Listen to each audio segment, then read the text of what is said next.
So ಈಶನಿರ್ಮಿತ ಮನ್ಯಾದೌ ವಸ್ತುನಿ ಏಕವಿಧೇ ಸ್ಥಿತೆ ಭೋಕ್ತೃಜೀವೃತ್ತಿ ನಾನಾತ್ವಾತ್ ತದ್ಭೋಗೋ ಬಹುಧಾ ಇತ್ಯತೆ ಅಂತ ಹೇಳ್ಬಿಟ್ಟು ಈಶ್ವರ ನಿರ್ಮಾಣ ಮಾಡಿದ ಒಂದು ಮಣಿ ಅಂತ ಉದಾಹರಣೆ. ಆ ಮಣಿ ಒಂದು ರೀತಿಯಲ್ಲೇ ಇದೆ, ಆದರೆ ಭೋಕ್ತ ಅಂತ ಇದನ್ನಲ್ಲ, ಅದನ್ನು ಭೋಗ್ಯ ಮಾಡೋರು ಬೇಕಾದಷ್ಟು ಜನ ಬೇರೆ ಬೇರೆ ರೀತಿಯಲ್ಲಿ ನೋಡ್ತಾರಲ್ಲ, ಅವ್ರವ್ರ ಬುದ್ಧಿಗಳು ಬೇರೆ ಬೇರೆ ಥರ ಇರೋದ್ರಿಂದ ಆ ವಸ್ತು ನಾನಾ ವಿಧವಾದ ಪ್ರಯೋಜನಗಳಿಗೆ ಬರುತ್ತೆ ಅಂತ ತೋರಿಸ್ತಾ ಇದ್ದಾರೆ. ಇವಾಗ ಅದನ್ನು ಪ್ರತಿಪಾದನೆ ಮಾಡ್ತಾರೆ ಮುಂದಿನ ಶ್ಲೋಕದಲ್ಲಿ. ಅದನ್ನು ನೋಡಿದ್ರೆ ನಮ್ಗೆ ಇನ್ನೂ ಚೆನ್ನಾಗಿ ಇಷ್ಟವಾಗಿ ಅದು ಅರ್ಥವಾಗುತ್ತೆ. ಇದು ದೃಶ್ಯತ್ಯೇಕೋ ಮಣಿಂ ಲಬ್ಧ್ವಾ ಕೃಧ್ಯತ್ಯನ್ಯೋಕ್ಯಲಾಭತಃ ಪಶ್ಯತ್ಯೇವ ವಿರಕ್ತೋತ್ರ ನ ದೃಶ್ಯತಿ ನ ಕುಪ್ಯತಿ ಅಂತ ಈ ಶ್ಲೋಕದಲ್ಲಿ ಚೆನ್ನಾಗಿ ಅದನ್ನು ಸ್ಪಷ್ಟಪಡಿಸಿದ್ರೆ ಹೇಳಿದ್ದಾರೆ. ಅಂದರೆ ದೃಶ್ಯತಿ ಏಕಃ ಮಣಿಂ ಲಬ್ಧ್ವಾ ಅಂದರೆ ಒಂದು ಮಣಿ ಇದೆ, ಅದು ಬೆಲೆಬಾಳುವ ವಸ್ತು ಅನ್ನೋದು ಸಂಶಯ ಇಲ್ಲ. ಅದನ್ನು ಬೇಕು ಅಂತ ಒಂದು ಮಣಿ ಬೇಕು ನನಗೆ ಅಂತ ಒಬ್ಬ ಆಸೆ ಪಡ್ತಾ ಇರೋನು ಆ ಮಣಿಯನ್ನು ನೋಡಿದ ತಕ್ಷಣ ನನಗೆ ಬೇಕು ಅಂತ ಒಂದು ಪ್ರಯತ್ನ ಮಾಡ್ತಾನೆ. ಪ್ರಯತ್ನ ಮಾಡಬೇಕು ಏನೋ ಅಂತಾನೆ ನನಗೆ ಸಿಗುತ್ತೆ. ಅವ್ನಿಗೇನೋ ಅದು ಧಾರ್ಮಿಕ ಪ್ರಯತ್ನ ಮಾಡಿದ್ನೋ ಅಧಾರ್ಮಿಕ ಪ್ರಯತ್ನ ಮಾಡಿದ್ನೋ ಕಳ್ತನ ಮಾಡಿದ್ನೋ ಅಥವಾ ಕೊಂಡ್ಕೊಂಡು ನಾವು ದುಡ್ಡು ಅದು ಬೇರೆ ವಿಷಯ. ಆದರೆ ಮಣಿ ಅವನಿಗೆ ಸಿಕ್ತು, ಮಣಿ ಬೇಕಾಗಿತ್ತು ಅವನಿಗೆ, ಆ ಮಣಿ ಸಿಕ್ತು ಅವನಿಗೆ. ಸಿಕ್ಕಿದ ತಕ್ಷಣ ಅವ್ನಿಗೆ ಏನಾಗುತ್ತೆ, ನನಗೆ ಬೇಕಾಗಿ ಸಿಕ್ತಪ್ಪ ಅಂತ ಅವ್ನಿಗೆ ಬೇಕಾಗಿದೆ. ಆದರೆ ಇನ್ನೊಬ್ಬ ಇದ್ದಾನೆ, ಅವನು ಕೂಡ ಮಣಿ ನನಗೆ ಬೇಕು ಅಂತ ಆಸೆ ಪಡ್ತಾ ಇದ್ದ, ಅದೇ ಮಣಿ ಬೇಕು ಅಂತ ಆಸೆ ಪಡ್ತಾ ಇದ್ದ. ಆದರೆ ಅವನಿಗೆ ಸಿಗಲಿಲ್ಲ, ಅವನು ಇನ್ನೂ ಸಿಗ್ತದೆ, ಅವನಿಗೆ ಸಿಗಲಿಲ್ಲ. ಅವನು ಸಿಕ್ಕೇದಿಂದ ಅವನು ಏನು ಮಾಡ್ತಾನೆ, ವೇಸ್ಟ್ ಆಗುತ್ತೆ, ಒಂದು ಡಿಸಪಾಯಿಂಟ್ಮೆಂಟ್ ಅಂತ ಹೇಳ್ತಿಲ್ಲ ಅದಾಗುತ್ತೆ ಅವನಿಗೆ. ಹಾಗಾಗಿ ಒಂದೇ ಮಣಿನೇ ಒಬ್ಬನಿಗೆ ಸಿಕ್ಕಿದವನಿಗೆ ಸಂತೋಷವನ್ನು ಉಂಟು ಮಾಡಿತು, ಅದು ಸಿಕ್ಕದೇ ಇದ್ದವನಿಗೆ ದುಃಖವನ್ನು ಉಂಟು ಮಾಡಿತು. ಮಣಿ ಒಂದೇನೆ, ಆದರೆ ಈ ನಾನಾ ಬುದ್ಧಿಗಳು ಬೇರೆ ಬೇರೆ ಇರೋದ್ರಿಂದ ಅವರವರ ದೃಷ್ಟಿ ಬೇರೆ ಬೇರೆ ಇದ್ದಿದ್ದರಿಂದ ಅದು ಪರಿಣಾಮನೂ ಬೇರೆ ಬೇರೆ ಆಯಿತು ತೋರಿಸಿತು. ಆದರೆ ಇನ್ನೂ ಒಂದು ಅಂಶ ಇದೆ, ಅದರಲ್ಲಿ 3 ನಿಮಿಷ ಓದಿದೆ. ಏನು ಅಂತ ಹೇಳಿದ್ರೆ ಪಶ್ಯತ್ಯೇವ ವಿರಕ್ತೋತ್ರ ದೃಶ್ಯತಿನ ಕೃತ್ಯತಿ. ಒಬ್ಬ ವಿರಕ್ತ ಇದ್ದಾನೆ, ಅವನಿಗೆ ಮಣ್ಣಿನ ವಿಷಯದಲ್ಲಿ ಅವನಿಗೇನೋ ಒಂದು ವಿಶೇಷವಾದ ಆಸೆ ಏನಿದೆ ಇಲ್ಲ, ಅದು ಅವನಿಗೆ ಅವನ ದೃಷ್ಟಿಯಿಂದ ಈ ಮಣ್ಣಿನೂ ಒಂದೇ, ಒಂದು ಕಲ್ಲು ಒಂದೇನೆ, ರಸ್ತೆಯಲ್ಲಿ ಬಿದ್ದಿರೋ ಒಂದು ಕಲ್ಲು ಒಂದೇನೆ, ಈ ಮಣ್ಣಿನೂ ಒಂದೇನೆ ಅಂತ ಹೇಳ್ಬಿಟ್ಟು ಅವನು ಅದರಲ್ಲಿ ಒಂದು ಆಸೆ ಇಟ್ಟೇ ಇಲ್ಲ. ಅವನು ಅದರಲ್ಲಿ ಅವನು ಒಂದು ಹೇಯ ಬುದ್ಧಿನೂ ಇಟ್ಟಿಲ್ಲ ಅಂತ ಇಟ್ಕೊಳ್ಳೋಣ. ಅವನಿಗೆ ಇದು ಬೇಕು ಅಂತ ಬುದ್ಧಿನೂ ಇಲ್ಲ, ಇದು ಬೇಡ ಅಂತ ಬುದ್ಧಿಯಿಂದ ಅವನು ಒಂದು ಇದು ಏನು ಹೇಳ್ತಾರೆ ಅದಕ್ಕೆ ಉದಾಸೀನ ಬುದ್ಧಿ ಇಟ್ಕೊಂಡಿದ್ದಾನೆ. ಅವನಿಗೆ ಯಾವ ಥರ ಒಂದು ಪರಿಣಾಮನ ಉಂಟು ಮಾಡಲ್ಲ ಅಂತ ಹೇಳಿದ್ರು. ಆದರೆ ಒಂದೇ ಮಣಿನೇ 3 ಥರವಾದ ಬುದ್ಧಿಗಳಿಗೆ 3 ಥರವಾದ ಒಂದು ಪರಿಣಾಮವನ್ನು ಬುದ್ಧಿಯಲ್ಲಿ ಉಂಟು ಮಾಡ್ತು ಅಂತ ಆಯಿತು. ಒಬ್ಬನಿಗೆ ಅದು ಬೇಕು ಅಂತ ಆಸೆ ಪಟ್ಟವನಿಗೆ ಸಿಕ್ಕಿದಾಗ ಅವನಿಗೆ ಸಂತೋಷ ಉಂಟಾಯಿತು, ಅದು ಬೇಕು ಅಂತ ಆಸೆ ಪಟ್ಟ ಇನ್ನೊಬ್ಬನಿಗೆ ಸಿಕ್ಕದೆ ಹೋದಾಗ ಅವನಿಗೆ ದುಃಖ ಉಂಟಾಯಿತು. ಇದರ ಬಗ್ಗೆ ಒಂದು ಔದಾಸೀನ್ಯ ಭಾವವನ್ನು ತಾಳಿದವನಿಗೆ ಇದು ವಿಶೇಷವಾಗಿ ಯಾವುದೋ ಒಂದು ವಿಷಯನ್ನು ನಿಮಗೆ ಉಂಟು ಮಾಡಲಿಲ್ಲ ಅಂತ ಔದಾಸೀನ್ಯ ಬುದ್ಧಿನೇ ಇತ್ತು ಅಂತ ಅದನ್ನೇ ಉಂಟು ಮಾಡ್ತು ಅಂತ ಹೇಳೋಣ ಅಷ್ಟೇ. ಹೀಗಾಗಿ ಈ ಒಂದೇ ವಸ್ತುವಾಗಿದ್ದರೂ ಕೂಡ 3 ವಿಧವಾದ ಬುದ್ಧಿಗಳಿಗೆ 3 ವಿಧವಾದ ಒಂದು ಪರಿಣಾಮವನ್ನು ಅದು ತೋರಿಸುತ್ತೆ ಅಂತ ಆ ವಿಷಯವನ್ನು ಇದು ಹೇಳಿದ್ರು. ಏನಾದರೂ ಸ್ವಲ್ಪ ಜೋರಾಗಿರ್ಬೋದು. ಹಾಂ,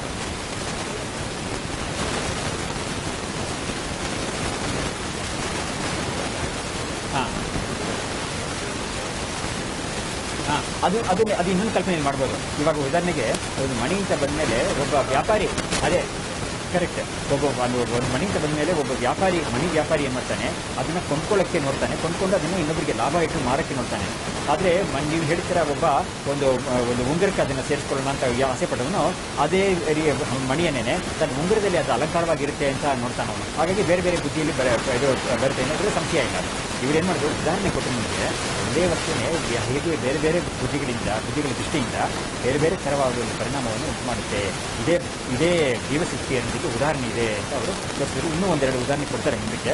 ಇವಾಗ ನಾನು ಸತಿ ಭೋಗ್ಯಭೇದ ಕಲ್ಪ್ಯೇತ ಸ ಏವ ನಾಸ್ತಿ ಇತ್ಯಾಶಂಕ್ಯ ದೃಶ್ಯಮಾನತ್ವಾತ್ ಮೈವಮಿತ್ಯಾಹ ದೃಶ್ಯತಿ ಇತಿ ಪ್ರಶ್ನೆ ಮಾಡ್ತಾ ಇದ್ದಾರೆ ರಾಮಕೃಷ್ಣರು. ಅವರ ವ್ಯಾಖ್ಯಾನದಲ್ಲಿ ಪ್ರಶ್ನೆ ಮಾಡ್ತಾರೆ ಮೊದಲು ಏನಂದರೆ ಸತಿ ಭೋಗ ಭೇದೆ, ಭೋಗದಲ್ಲಿ ಭೇದ ಇದ್ದಾಗ ನಮಗೆ ಭೋಗ್ಯದಲ್ಲಿ ಭೇದ ಇದೆ ಅಂತ ನಾವು ಏನಾದರೂ ಹೇಳ್ಬೋದು. ಆದರೆ ಆ ಭೋಗ ಭೇದವೇ ಇಲ್ಲದೇ ಇರುವಾಗ ಹೇಗೆ ನೀವು ಈ ಥರ ಒಂದು ಭೋಗ್ಯ ಭೇದವನ್ನು ಕಲ್ಪನೆ ಮಾಡ್ತೀರಾ ಅಂತ. ಅಂದರೆ ಭೋಗ ಭೇದ ಅಂತ ಹೇಳಿದ್ರೆ ಒಂದು ವಸ್ತುವಿಗೆ ಬೇರೆ ಬೇರೆ ಒಂದು ಭೋಗಗಳು ಅದಕ್ಕೆ ಪಾಸಿಬಿಲಿಟಿ ಇದೆ ಅಂತ ನಾವೇನಾದರೂ ಒಪ್ಕೊಂಡ್ರೆ ಆವಾಗ ನೀವು ಹೇಳಿದ ಥರ ಆಗ್ಬೋದು. ಆದರೆ ಆ ಪಾಸಿಬಿಲಿಟಿ ಇಲ್ಲಲ್ಲ ಅಂತ ಇವನು ಜಾಸ್ತಿ ಯೋಚನೆ ಮಾಡಿಲ್ಲ. ಇವನು ಯಾವಾಗಲೂ ಕೂಡ ಪೂರ್ತಿಯಾಗಿ ಯೋಚನೆ ಮಾಡಿರಲ್ಲ, ಅರ್ಧಂಬರ್ಧ ಯೋಚನೆ ಮಾಡಿರ್ತಾನೆ. ಅದಕ್ಕೆ ಒಂದು ಪ್ರಶ್ನೆ ಮಾಡ್ತಾರೆ. ಆ ಪ್ರಶ್ನೆಗೆ ಅವರು ತೋರಿಸ್ಕೊಡ್ತಾರೆ, ನೋಡಿ ನೀವು ಯೋಚನೆ ಮಾಡಿ ಸರಿ ಇಲ್ಲ ಅಂತ ತೋರಿಸ್ಕೊಡ್ತಾರೆ. ಹಾಗೆ ಯಾವಾಗಲೂ ನಡೆಯೋದು ಅದನ್ನೇ ಗೊತ್ತಾಗುತ್ತೆ. ಸತಿ ಭೋಗಭೇದೇ ಭೋಗ್ಯಭೇದ ಕಲ್ಪಿಯೇತ ಏವ ನಾಸ್ತಿ ಅಂದರೆ ಭೋಗಭೇದವೇ ಇಲ್ಲಲ್ಲ ಅಂತ ಹೇಳಿದಾಗ ಇಲ್ಲ ನೋಡ್ತೀವಿ, ನೋಡೋದ್ರಿಂದ ನೋಡುವುದು ನಮಗೆ ಪ್ರಪಂಚದಲ್ಲಿ ನಿಮಗೆ ಪ್ರತ್ಯಕ್ಷವಾಗಿ ಸಿಕ್ಕೋ ಒಂದು ವಿಷಯದಲ್ಲಿ ನೀವು ಅದನ್ನು ಅನ್ಯಥಾ ಹೇಳೋಕ್ಕೆ ನಿಮಗೆ ಸಾಧ್ಯವಿಲ್ಲ, ಹೇಳೋಕ್ಕೆ ಆಗೋದಿಲ್ಲ ಅಂತ ಯಾವ ಇಷ್ಟಗಳು ನಮಗೆ ಹೇಳೋ ಮಾತನ್ನು ಅಂತ ಅದೇ ಹೇಳ್ತಾ ಇದ್ದಾರೆ. ಏಕೋ ಮನ್ಯರ್ತಿ ತಂ ಲಬ್ಧ್ವಾ ದೃಶ್ಯತಿ. ಒಂದು ಮಣಿ ಬೇಕು ಅಂತ ಒಬ್ಬ ಆಸಕ್ತಿಯವನು ಅದು ಸಿಕ್ಕಿದಾಗ ಅವನಿಗೆ ಸಂತೋಷ ಆಗುತ್ತೆ. ಅನ್ಯ ತಥಾವಿಧ ಅಂದರೆ ಇನ್ನೊಬ್ಬ ಕೂಡ ಅದನ್ನು ಮಣಿ ಬೇಕು ಅಂತ ಅವನು ಅದಕ್ಕೆ ಏಟಾಗ್ತಾ ಇದ್ದ. ಆದರೆ ಅವನು ಅದು ಅಲಾಭಾತ್ ಸೃಜ್ಯತಿ, ಅವನಿಗೆ ಸಿಗದೇ ಇರೋದ್ರಿಂದ ಅವನಿಗೆ ಕೋಪ ಬರುತ್ತೆ. ಅವನಿಗೆ ಅಲ್ಲಿ ಮೇಲೆ ಕೋಪ ಬರೋದು, ಯಾರು ಸಿಕ್ಕ ಅವನ ಮೇಲೆ ಕೋಪ ಬರೋದು, ಅವನ ಮೇಲೆ ಒಂದು ಜಲಸಿ ಅಂತ ಹೇಳ್ತೀವಲ್ಲ, ಈರ್ಷಾಬುದ್ಧಿ ಅಂತೆಲ್ಲ ಬರ್ಬೋದು ನನಗೆ. ಅಥವಾ ಆ ವ್ಯಾಪಾರಿ ಮೇಲೆ ಕೋಪ ಬರ್ಬೋದು, ಯಾರೋ ವ್ಯಾಪಾರಿ ಅವ್ನಿಗೆ ಮಾಡ್ಬೇಕು ಅನ್ನೋದು, ನನಗೆ ಬೇಕಾಗಿತ್ತು ಅಂತ ನಾನು ಇನ್ನೊಂದು 10 ರೂಪಾಯಿ ಕೊಡ್ತಾ ಇದ್ದೆ ಜಾಸ್ತಿ, ಅಥವಾ ಇನ್ನೊಂದು 100 ರೂಪಾಯಿ ಕೊಡ್ತಾ ಇದ್ದೆ, ನನಗೆ ಕೊಟ್ಟಿಲ್ಲ ನನಗೆ ಅಂತ ಹೇಳ್ತಾ ಅವನ ಮೇಲೆ ಕೋಪ ಬರೋದು, ನಾನಾ ರೀತಿಯಲ್ಲಿ ಅವನಿಗೆ ಕೋಪ ಬರ್ಬೋದು. ಅತ್ರ ಮನೋ ವಿಷಯೇ ವಿರಕ್ತಸ್ತು ತಮ್ಮ ಮಣಿ ಪಶ್ಯತ್ಯಾಗ, ಆ ಮಣಿ ವಿಷಯದಲ್ಲಿ ಒಬ್ಬ ವಿರಕ್ತನಾಗಿದ್ದಾನಲ್ಲ ಒಬ್ಬೊಬ್ಬನೇ ಅವನು ಆ ಮಣಿಯನ್ನು ನೋಡ್ತಾ ಇದ್ದಾನೆ ಅವನು. ಆದರೆ ಲಾಭಾಲಾಭ ನಿಮಿತ್ತವು ಕಷ್ಟತೋಪವು ನ ಪ್ರಾಪ್ನೋತಿ ಸಹ, ಅದು ಸಿಕ್ತು ಅಂತ ಸಂತೋಷವೋ, ಅದು ಸಿಗಲಿಲ್ಲ ಅಂತ ಕೋಪವೋ ಇವನಿಗೆ ಯಾವುದು ಬರೋದೇ ಇಲ್ಲ. ಇದರ 3 ವಿಧವಾಗಿ ಒಂದು ಬುದ್ಧಿಗಳು ಇರೋದ್ರಿಂದ ಈ ಒಂದೇ ಮಣಿಯಾದರೂ ಕೂಡ ಅದರಲ್ಲಿ 3 ಥರವಾದ ಬುದ್ಧಿಗಳು ಬರೋಕ್ಕೆ ಸಾಧ್ಯತೆ ಇದೆ. ಸಂಭಾವನೆ ತೋರಿಸ್ಕೊಟ್ಬಿಟ್ರೆ ನಿಮಗೆ ಬಾಕಿ ಕಡೆಗಳಲ್ಲೂ ಅದನ್ನು ಅಪ್ಲೈ ಮಾಡ್ಬಿಟ್ಟು ಹೋಗ್ಕೋಬೋದು ಅಂತ ಅದು ಸಂಭಾವನೆ. ಇವಾಗ ಮುಂದಕ್ಕೆ ಪ್ರಿಯೋ ಅಪ್ರಿಯ ಉಪೇಕ್ಷಶ್ಚ ಇತ್ಯಾಕಾರ ಮಣಿಗಾತ್ರಯ ಅಂದರೆ ಪ್ರಿಯೋ ಅಪ್ರಿಯ ಉಪೇಕ್ಷ್ಯ ಚ ಇದು ಆಕಾರಾಹ ಮಣಿಗಾಹ ತ್ರಯಃ, 3 ವಿಧದ ಆಕಾರಗಳಿವೆ. ಮಣಿಗೆ 3 ವಿಧದ ಆಕಾರ ಅಂತ ಹೇಳ್ತಾರೆ. ನಾರ್ಮಲಾಗಿ ಮಣಿಗೆ ಒಂದೇ ಒಂದು ಆಕಾರನೇ ಇರೋದು. ಪ್ರಪಂಚದಲ್ಲಿ ಈಶ್ವರ ಸೃಷ್ಟಿ ಮಾಡಿದ್ದಾನಲ್ಲ ಮಣಿ, ಅದಕ್ಕೆ ಶೇಪ್ ಅನ್ನೋದು ಒಂದೇ ಶೇಪೇ ಇರೋದು ಆ ಮಣಿಗೆ.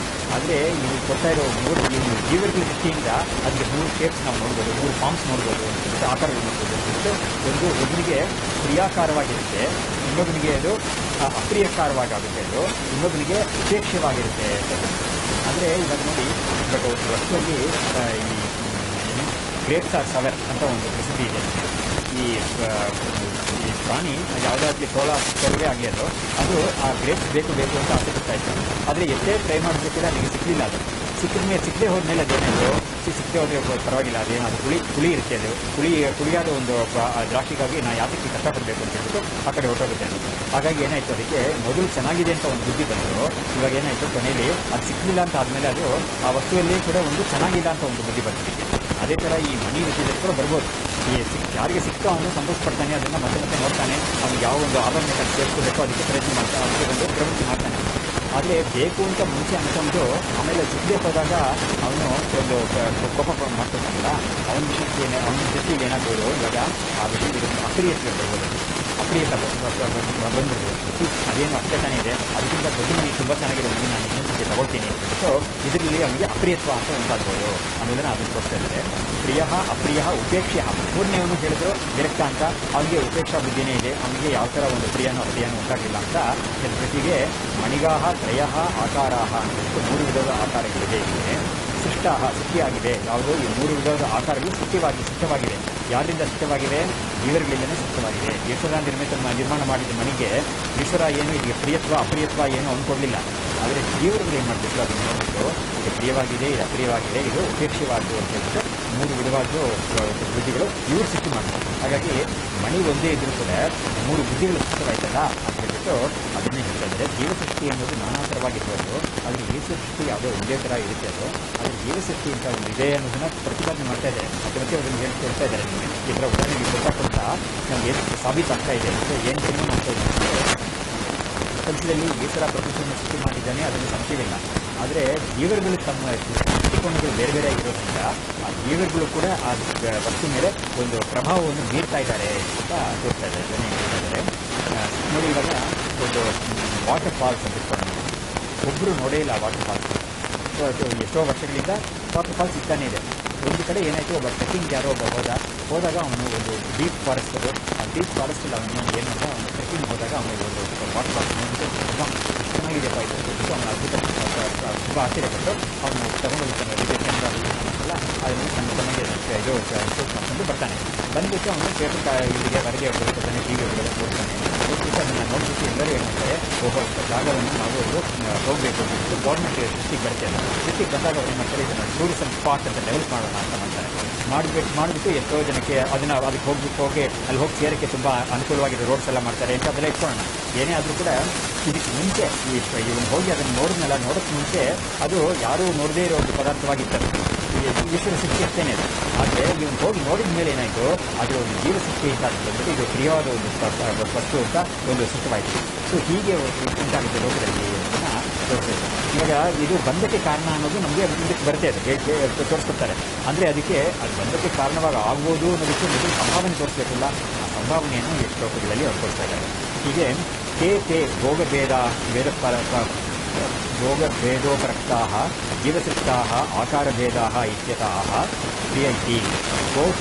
ತೇ ಭೋಗಭೇದೋಪರಕ್ತಾಃ ಅಂತಂದರೆ ಈ ಜೀವಸೃಷ್ಟಿ ಅಂತ ಇದರಿಂದ ಅದರ ಯಾವುದು ಭೋಗದಲ್ಲಿ ಭೇದವನ್ನು ಉಂಟು ಮಾಡುವ ಈ ಜೀವಸೃಷ್ಟಿಗಳು ಯಾವುದು ಅಂತ ಕೇಳಿದರೆ ಅದನ್ನು ಹೇಳ್ತಾರೆ. ಆಕಾರ ಭೇದಗಳು ಯಾವುದು ಅಂತ ಕೇಳಿದರೆ ಅದು ಹೇಳ್ತಾ ಇದ್ದಾರೆ. ಮಣಿನಿಷ್ಠಾಃ ಪ್ರಿಯತ್ವ ಅಪ್ರಿಯತ್ವ ಉಪೇಕ್ಷ್ಯತ್ವ ಲಕ್ಷಣ ಆಕಾರಭೇದಾಃ ಜೀವೈಃ ಸಹಿತಾಃ. ಅಂದರೆ ಮಣಿಯಲ್ಲಿ ಇರುವ, ಅಂದರೆ ಮಣಿ ವಿಷಯಕ್ಕೆ ಒಬ್ಬರಿಗೆ ಪ್ರಿಯತ್ವ ಬರ್ತಾ ಇದೆ, ಇನ್ನೊಬ್ಬರಿಗೆ ಅಪ್ರಿಯತ್ವ ಬರ್ತಾ ಇದೆ, ಇನ್ನೊಬ್ಬರಿಗೆ ಉಪೇಕ್ಷಾ ಬುದ್ಧಿ ಬರ್ತಾ ಇದೆ, ಎಲ್ಲವೂ ಮಣಿ ವಿಷಯಕ್ಕೆ ಬರ್ತಾ ಇದೆ. ಹಾಗಾಗಿ ಒಂದೇ ವಸ್ತುವನ್ನೇ ಅಂದರೆ ಅದಕ್ಕೆ ಬೇರೆ ಬೇರೆ ದೃಷ್ಟಿಕೋನದಿಂದ ಬೇರೆ ಬೇರೆ ಆಕಾರಗಳನ್ನು ತಗೊಳ್ಳುತ್ತೆ. ಒಬ್ಬರಿಗೆ ಪ್ರಿಯಾಕಾರವಾಗಿರ್ತೇವೆ, ಅದಕ್ಕೆ ಪ್ರಿಯ ವಸ್ತುವಾಗಿರ್ತೇವೆ, ಇನ್ನೊಬ್ಬರಿಗೆ ಅಪ್ರಿಯ ವಸ್ತುವಾಗುತ್ತೆ, ಇನ್ನೊಬ್ಬರಿಗೆ ಉಪೇಕ್ಷಾಕ್ಕೆ ವಸ್ತುವಾಗುತ್ತೆ, ಉಪೇಕ್ಷಾ ಕೂಡ 3 ವಿಧವಾದ ಆಕಾರಗಳನ್ನ ಜೀವರಿಗೆ ಸೃಷ್ಟಿ ಮಾಡ್ತಾ ಇದ್ದಾರೆ. ಜೀವರಿಗೆ ಹಾಗೆ 3 ವಿಧವಾದ ಆಕಾರಗಳನ್ನ ಈಶ್ವರ ಈ ಸೃಷ್ಟಿ ಮಾಡಿಲ್ಲ, ಜೀವರಿಗೆ ಸೃಷ್ಟಿ ಮಾಡ್ಕೊಂಡಿದೆ. ಈಶ್ವರ ಒಂದು ವಸ್ತುವಿನ ಸೃಷ್ಟಿ ಮಾಡಿ ಬಿಟ್ಟಿದ್ದ. ಆದರೆ ಜೀವರಿಗೆ ಮನಸ್ಸಲ್ಲಿ ಯಾವ್ಯಾವ ಒಂದು ವಾಸನೆಗಳಿದೆಯೋ ಅದ್ರ ಪ್ರಕಾರ ಆ ವಸ್ತುವೇ ಬೇರೆ ಬೇರೆ ರೀತಿಯಲ್ಲಿ ಕಾಣಿಸುತ್ತೆ ಅನ್ನೋದಕ್ಕೆ ಈ ಥರ ಒಂದು ಉದಾಹರಣೆ ತೆಗೆದಿರೋದು. ತ್ರಿಷ್ವಪಿ ಸಾಧಾರಣಂ ಅನುಚ್ಯೂತಂ ಮಣಿರೂಪಂ ತದ್ ಈಶ್ವರ ನಿರ್ಮಿತಂ ಇತ್ಯರ್ಥಃ. ಬಿಡಿಸಿ ಹೇಳ್ತಾ ಇದ್ದಾರೆ. ತ್ರಿಷ್ವಪಿ 3 ಆಕಾರಗಳು ಜೀವರು ಸೃಷ್ಟಿ ಮಾಡಿರಲ್ಲ, 3 ಆಕಾರಗಳು ಅದೇ ಅವರ ದೃಷ್ಟಿಕೋನಗಳು. ಆ 3ರಲ್ಲೂ ಕೂಡ ಯಾವುದು ಕಾಮನ್ ಆಗಿದೆ ಅಂತಂದರೆ ಈಶ್ವರ ನಿರ್ಮಾಣ ಮಾಡಿದ್ರಲ್ಲ ಆ ಮಣಿ ಆಕಾರ, ಅದು 3ರಲ್ಲೂ ಕಾಮನ್ ಆಗೇ ಇದೆ. ಆದರೆ ಆ್ಯಕ್ಚುಲಿ 3 ಅಂತ ಹೇಳಿದ್ದು ಕಾಲ್ಪನಿಕ, ಒಂದೇ ಇರೋದು ವಸ್ತು. ಅದೇ ಆ ವಸ್ತುವನ್ನು ಥರ ನೋಡಿದ ಮೇಲೆ ಏನಾಗುತ್ತೆ, ನಾನಾ ದೃಷ್ಟಿಗಳು ಬರುತ್ತೆ ಅಂತಾಯಿತು. ಸೊ ಹೀಗಾಗಿ ನೋಡಿ, ಇವಾಗ ಒಂದು ವಾಟರ್ ಪಾರ್ಕ್ ತುಂಬ ಚೆನ್ನಾಗಿರೋ ವಾತಾವರಣ ಅದು. ಅದನ್ನು ಯಾವ್ಯಾವ ಥರ ನಾನಾ ರೀತಿಗಳಲ್ಲಿ ನೋಡ್ಬೋದು ಅನ್ನೋದಕ್ಕೆ ನಾವು ಕೂಡ ಸ್ವಲ್ಪ ಕಲ್ಪನೆ ಮಾಡ್ತೀವಿ. ಕೆಲವರು ಪ್ಯೂರ್ಲಿ ಟೂರಿಸ್ಟ್ ಸ್ಪಾಟ್ ಅಂತ ನೋಡ್ಬಿಟ್ಟು ಅದರಲ್ಲಿರೋ ಒಂದು ಬ್ಯೂಟಿ ನೋಡ್ತಾರೆ. ಯಾವುದೋ ಆ ವಾಟರ್ ಫಾಲ್ಸ್ ಅನ್ನೋದು ಎಷ್ಟು ಮೇಲಿಂದ ಬೀಳ್ತಾ ಇದೆ ಫಾಲ್ಸ್, ಅದನ್ನು ನೋಡಿ ಸಂತೋಷಪಡ್ತಾರೆ ನೋಡಿ. ಆದರೆ ಇನ್ನು ಕೆಲವರು ಇರೋರು ಇದನ್ನು ಕುಶಾಲಂ ಅಂತ ಇದೆಯಲ್ಲ ಅಂತ ಕಡೆಯಿಂದ ಕೆಲವರು ಹೆಲ್ತ್ಗಾಗಿ ಬರ್ತಾರೆ. ಹೆಲ್ತ್ ಅಂದರೆ ಆ ನೀರಲ್ಲಿ ನಿಂತ್ಕೊಂಡು ಅದು 5 ನಿಮಿಷ ಸ್ನಾನ ಮಾಡಿದರೆ ಅವ್ರಿಗೇನೋ ಕೆಲವು ರೋಗಗಳಿಗೆಲ್ಲ ಒಂದು ನಿವಾರಣೆ ಸಿಗುತ್ತೆ ಅಂತ ಯಾರೋ ಕೆಲವರು ಆಯುರ್ವೇದಿಕ ಯಾರೋ ಕಂಡಿದ್ದು ಹೇಳ್ತಾರೆ. ಹೇಳಿದ ಮೇಲೆ ಏನಾಗುತ್ತೆ, ಈ ಒಂದೇ ಸ್ಪಾಟೇ ಇರುತ್ತೆ, ಅದು ಆ ಸ್ಪಾಟಿಗೆ ಹೋಗೋ ಜನಗಳು ಬರ್ತಾರೆ ಅಂತ ನೋಡ್ಬೋದು. ಆಮೇಲೆ ಇನ್ನೊಂದು ಸೆಟ್ ಬರ್ತಾರೆ, ಅವ್ರೇನು ಮಾಡ್ತಾರೆ, ಆ ಜಾಗದಲ್ಲಿ ನಾವು ಒಂದು ಸಿನಿಮಾ ಶೂಟಿಂಗ್ ತೆಗೆಯೋಣ ಅಂತ ಬರ್ತಾರೆ. ಅವರು ಅದನ್ನು ಸೌಂದರ್ಯ ನೋಡೋಕ್ಕೆ ಏನು ಬರ್ತಾ ಇಲ್ಲ, ಅದು ಅದೇ ಇನ್ನೊಂದು ಅವರಿಗೆ ಹೆಲ್ತ್ಗಾಗೂ ಅವ್ರು ಏನು ಬರ್ತಾ ಇಲ್ಲ. ಅವ್ರು ಬರ್ತಾ ಇರೋದು ಕೇವಲ ಈ ಬರೀ ಈ ಒಂದು ಶೂಟಿಂಗ್ ತೆಗೆಯೋಕ್ಕೆ ಒಂದು ಒಳ್ಳೆ ಶೂಟಿಂಗ್ ಸ್ಪಾಟ್ ಇದೆ ಅಂತ ಬರ್ತಾರೆ. ಸೊ ಹೀಗೆ ನಾನಾ ರೀತಿಯಲ್ಲಿ ಈ ಒಂದು ಒಳ್ಳೆ ವಸ್ತು ಆಗುತ್ತೆ ಅನ್ನೋಕ್ಕೆ ನಾವು ಬೇಕಾದಷ್ಟು ಎಕ್ಸಾಂಪಲ್ಸ್ ನಾವು ನೋಡ್ಬೋದು ಜೀವನದಲ್ಲಿ. ಸೊ ಹೀಗೆ ಅದಕ್ಕೆ ಒಂದು ಎಕ್ಸಾಂಪಲ್ ಕೊಟ್ಟು ಅದನ್ನು ಇವತ್ತು ನಾವು ಪ್ರತಿಪಾದನೆ ಮಾಡ್ತೀವಿ. ಇವಾಗ ಅದಕ್ಕೆ ಇನ್ನೂ ಒಂದು ಮತ್ತಷ್ಟು ಉದಾಹರಣೆ ಇನ್ನೂ ಸ್ವಲ್ಪ ಚೆನ್ನಾಗಿ ನಾವು ಅದನ್ನು ಅಪ್ರಿಷಿಯೇಟ್ ಮಾಡ್ಬೋದು ಅಂತ ಹೇಳ್ಬಿಟ್ಟು ಇನ್ನೊಂದು ತುಂಬ ಒಂದು ಡೌನ್ ಟು ಅರ್ತ್ ಉದಾಹರಣೆ ಕೊಡ್ತಾ ಇದ್ದಾರೆ. ಇನ್ನೊಂದು ರಚನೆಗಳು ಭಾರ್ಯಾತ್ಮಕ ನಂದ ಚ ಯಾತಾ ಮಾತೇತ್ಯನೇಕಧಾ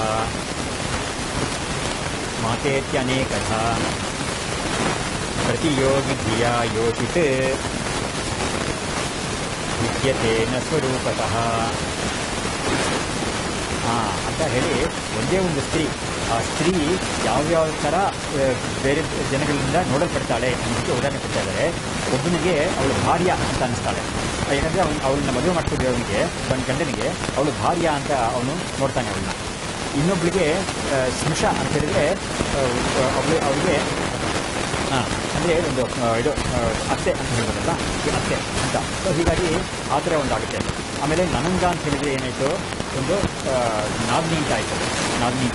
ಆಮೇಲೆ ಯಾತ ಅಂತ ಹೇಳಿದಾಗ ಒಂದು ಓರ್ಗತಿ ಅಂತ ಹೇಳ್ತೇವಲ್ಲ, ಆ ಥರ ಒಂದು ಓರ್ಗತಿ ಅಂತ ತಮಿಳಲ್ಲಿ ಹೇಳ್ತಾರೆ, ಓರ್ಗತಿ ಅಂತ ಕನ್ನಡದಲ್ಲಿ ಹೇಳ್ತಾರೆ, ಆ ಥರ ಓರ್ಗತಿ ಅಂತ ನೋಡ್ತಾರೆ. ಸೊ ಅತ್ತೆ ಮಾತಾ ಅಂತ ಇನ್ನೊಂದು ರೂಪ ಆಗಿದೆ. ಸೊ ಏನಾಯಿತು, ಭಾರ್ಯ ಅಂತ ಗಂಡ ನೋಡ್ತಾನೆ, ಸ್ನುಷ ಅಂದರೆ ಒಂದು ಇದು ಸೊಸೆ ಅಂತ ಅರ್ಥನೇ ಹಾಕಿದ್ದಾರೆ, ಸೊಸೆ ಅಂತ. ಅತ್ತೆ ಅನ್ನೋಳು ಏನು ಮಾಡ್ತಾಳೆ, ಅತ್ತೇನೋ ಅಥವಾ ಅವಳು ಮಾವನೋ ಇವಳನ್ನ ತನ್ನ ಸೊಸೆ ಅಂತ ನೋಡ್ತಾರೆ. ಆಮೇಲೆ ನಾದ್ನಿ ಅಂತ ಇನ್ನೊಂದು ಕೆಲವು ನೋಡ್ತಾರೆ, ಅಂದರೆ ಇವಳ ಗಂಡನ ತಂಗಿ ಇವಳನ್ನ, ಅಥವಾ ಗಂಡನ ತಂಗಿ ಅಲ್ಲ, ಇವಳ ಅಣ್ಣನ ಹೆಂಡತಿ ಇವಳನ್ನ ನಾದಿನಿ ಅಂತ ನೋಡ್ತಾರೆ, ಇವಳ ಅಣ್ಣನ ಹೆಂಡತಿ ಇವಳನ್ನ ನಾದಿನಿ ಅಂತ ನೋಡ್ತಾರೆ, ಆ ಥರ ಒಂದು ಇದು. ಆಮೇಲೆ ಯಾತ ಅಂತ ಹೇಳಿದ್ರೆ ಓರ್ಗತಿ ಅಂತ. ಸೊ ಓರ್ಗತಿ ಅಂತ ಕೂಡ ನೋಡ್ತಾಳೆ, ಯಾರು ಇವಳ ಗಂಡನ ತಮ್ಮನ ಹೆಂಡತಿ ಏನು ಮಾಡ್ತಾಳೆ, ಇವಳನ್ನ ತನ್ನ ಓರ್ಗತಿ ಅಂತ ನೋಡ್ತಾಳೆ. ಆಮೇಲೆ ಮಾತಾ, ಇವಳ ಮಗನೋ ಮಗಳು ಇವಳನ್ನ ತಾಯಿ ಅಂತ ನೋಡ್ತಾರೆ. ಹೀಗಾಗಿ ಒಂದೇ ವ್ಯಕ್ತಿನೇ ನಾನಾ ರೀತಿಯಲ್ಲಿ ನೋಡಲ್ಪಡ್ತಾಳೆ ಅನ್ನೋದಕ್ಕೆ ಇದು ಉದಾಹರಣೆ ಕೊಟ್ಟು, ಪ್ರತಿಯೋಗಿ ಧಿಯ ಯೋಹಿತೆ ದಿವ್ಯತೆಯನ್ನು ಸ್ವರೂಪತಃ, ಆದರೆ ಆ ಸ್ತ್ರೀಯಲ್ಲಿ ಮಾತ್ರ ಸ್ವರೂಪತಃ ಏನು ವ್ಯತ್ಯಾಸ ಇಲ್ಲ. ಆ ಸ್ತ್ರೀಯಲ್ಲಿ ಭಾರ್ಯ ಅಂತ ನೋಡಿದಾಗ ಅವಳ ಫಾರ್ಮಲ್ಲಿ ಏನಾದರೂ ಚೇಂಜ್ ಆಯಿತಾ, ಏನಿಲ್ಲ. ತಾಯಿ ಅಂತ ಮಗು ಕರೆದಾಗ ಕೂಡ ಅವ್ರ ಫಾರ್ಮಲ್ಲಿ ಏನಾದರೂ ಸ್ವಲ್ಪ ಗುಂಡ ದಪ್ಪಕ್ಕಾಗಲ್ಲ ಅಥವಾ ಸ್ವಲ್ಪ ಸಣ್ಣಕ್ಕಾಗಲ್ಲ, ಕುಳ್ಳಕ್ಕಾಗಲ್ಲ, ಏನಾಗಲೇ ಇಲ್ಲ. ಅವಳು ಹಾಗೆ ಇರ್ತಾಳೆ. ನಾದಿನಿ ಅಂತ ಅವಳನ್ನ ಕರೆದ್ರು ಕೂಡ, ಅಥವಾ ವರ್ಗದಿಂದ ಕರೆದ್ರು ಕೂಡ, ಏನೇ ಯಾವ ರೀತಿಯಲ್ಲಿ ಯಾವುದೇ ಕರೆದ್ರು ಕೂಡ ಅವಳ ಸ್ವರೂಪದಲ್ಲಿ ಏನೂ ವ್ಯತ್ಯಾಸ ಆಗೋದಿಲ್ಲ. ಆದರೆ ಈ ದೃಷ್ಟಿಕೋನಗಳಲ್ಲಿ ಮಾತ್ರ ವ್ಯತ್ಯಾಸ ಆಗುತ್ತೆ. ಇದು ಕೂಡ ಒಂದು ಉದಾಹರಣೆ ಈಶ್ವರ ಸೃಷ್ಟಿಗೆ ದೇವ ಸೃಷ್ಟಿಗೆ ತೋರಿಸಿದ್ರು. ಇವಾಗ ನಿಮಗೆ ಸ್ಪಷ್ಟವಾಗ್ತಾ ಇದೆ ಚೆನ್ನಾಗಿ. ಅಷ್ಟು ಒಂದೇನೆ, ಆದರೆ ನಾನಾ ರೀತಿಯಲ್ಲಿ ದೃಷ್ಟಿಕೋನಗಳಿರೋದ್ರಿಂದ ಒಂದೇ ವ್ಯಕ್ತಿಯೇ ನಾನಾ ರೀತಿಯಲ್ಲಿ ಬೋಧಿಸಲ್ಪಡ್ತಾಳೆ ಅಂತ. ಒಂದು ಮಗುವಿಗೆ ತಾಯಿನ ಪ್ರೀತಿ ಬೇಕು ಅಂತ ಹೇಳಿದಾಗ ಈ ತಾಯಿ ಅಮ್ಮ ಅಂತ ಕರ್ಕೊಂಡು ಬರ್ತದೆ. ಹಾಗಾಗಿ ತಾಯಿನ ವಾತ್ಸಲ್ಯ ಅದು ಮಗು ಸಿಗುತ್ತೆ. ಆದರೆ ಗಂಡನಿಗೆ ತನ್ನ ಹೆಂಡತಿಯಿಂದ ಒಂದು ಭೋಗ ಅವಳಿಗೆ ಸಿಗುತ್ತೆ.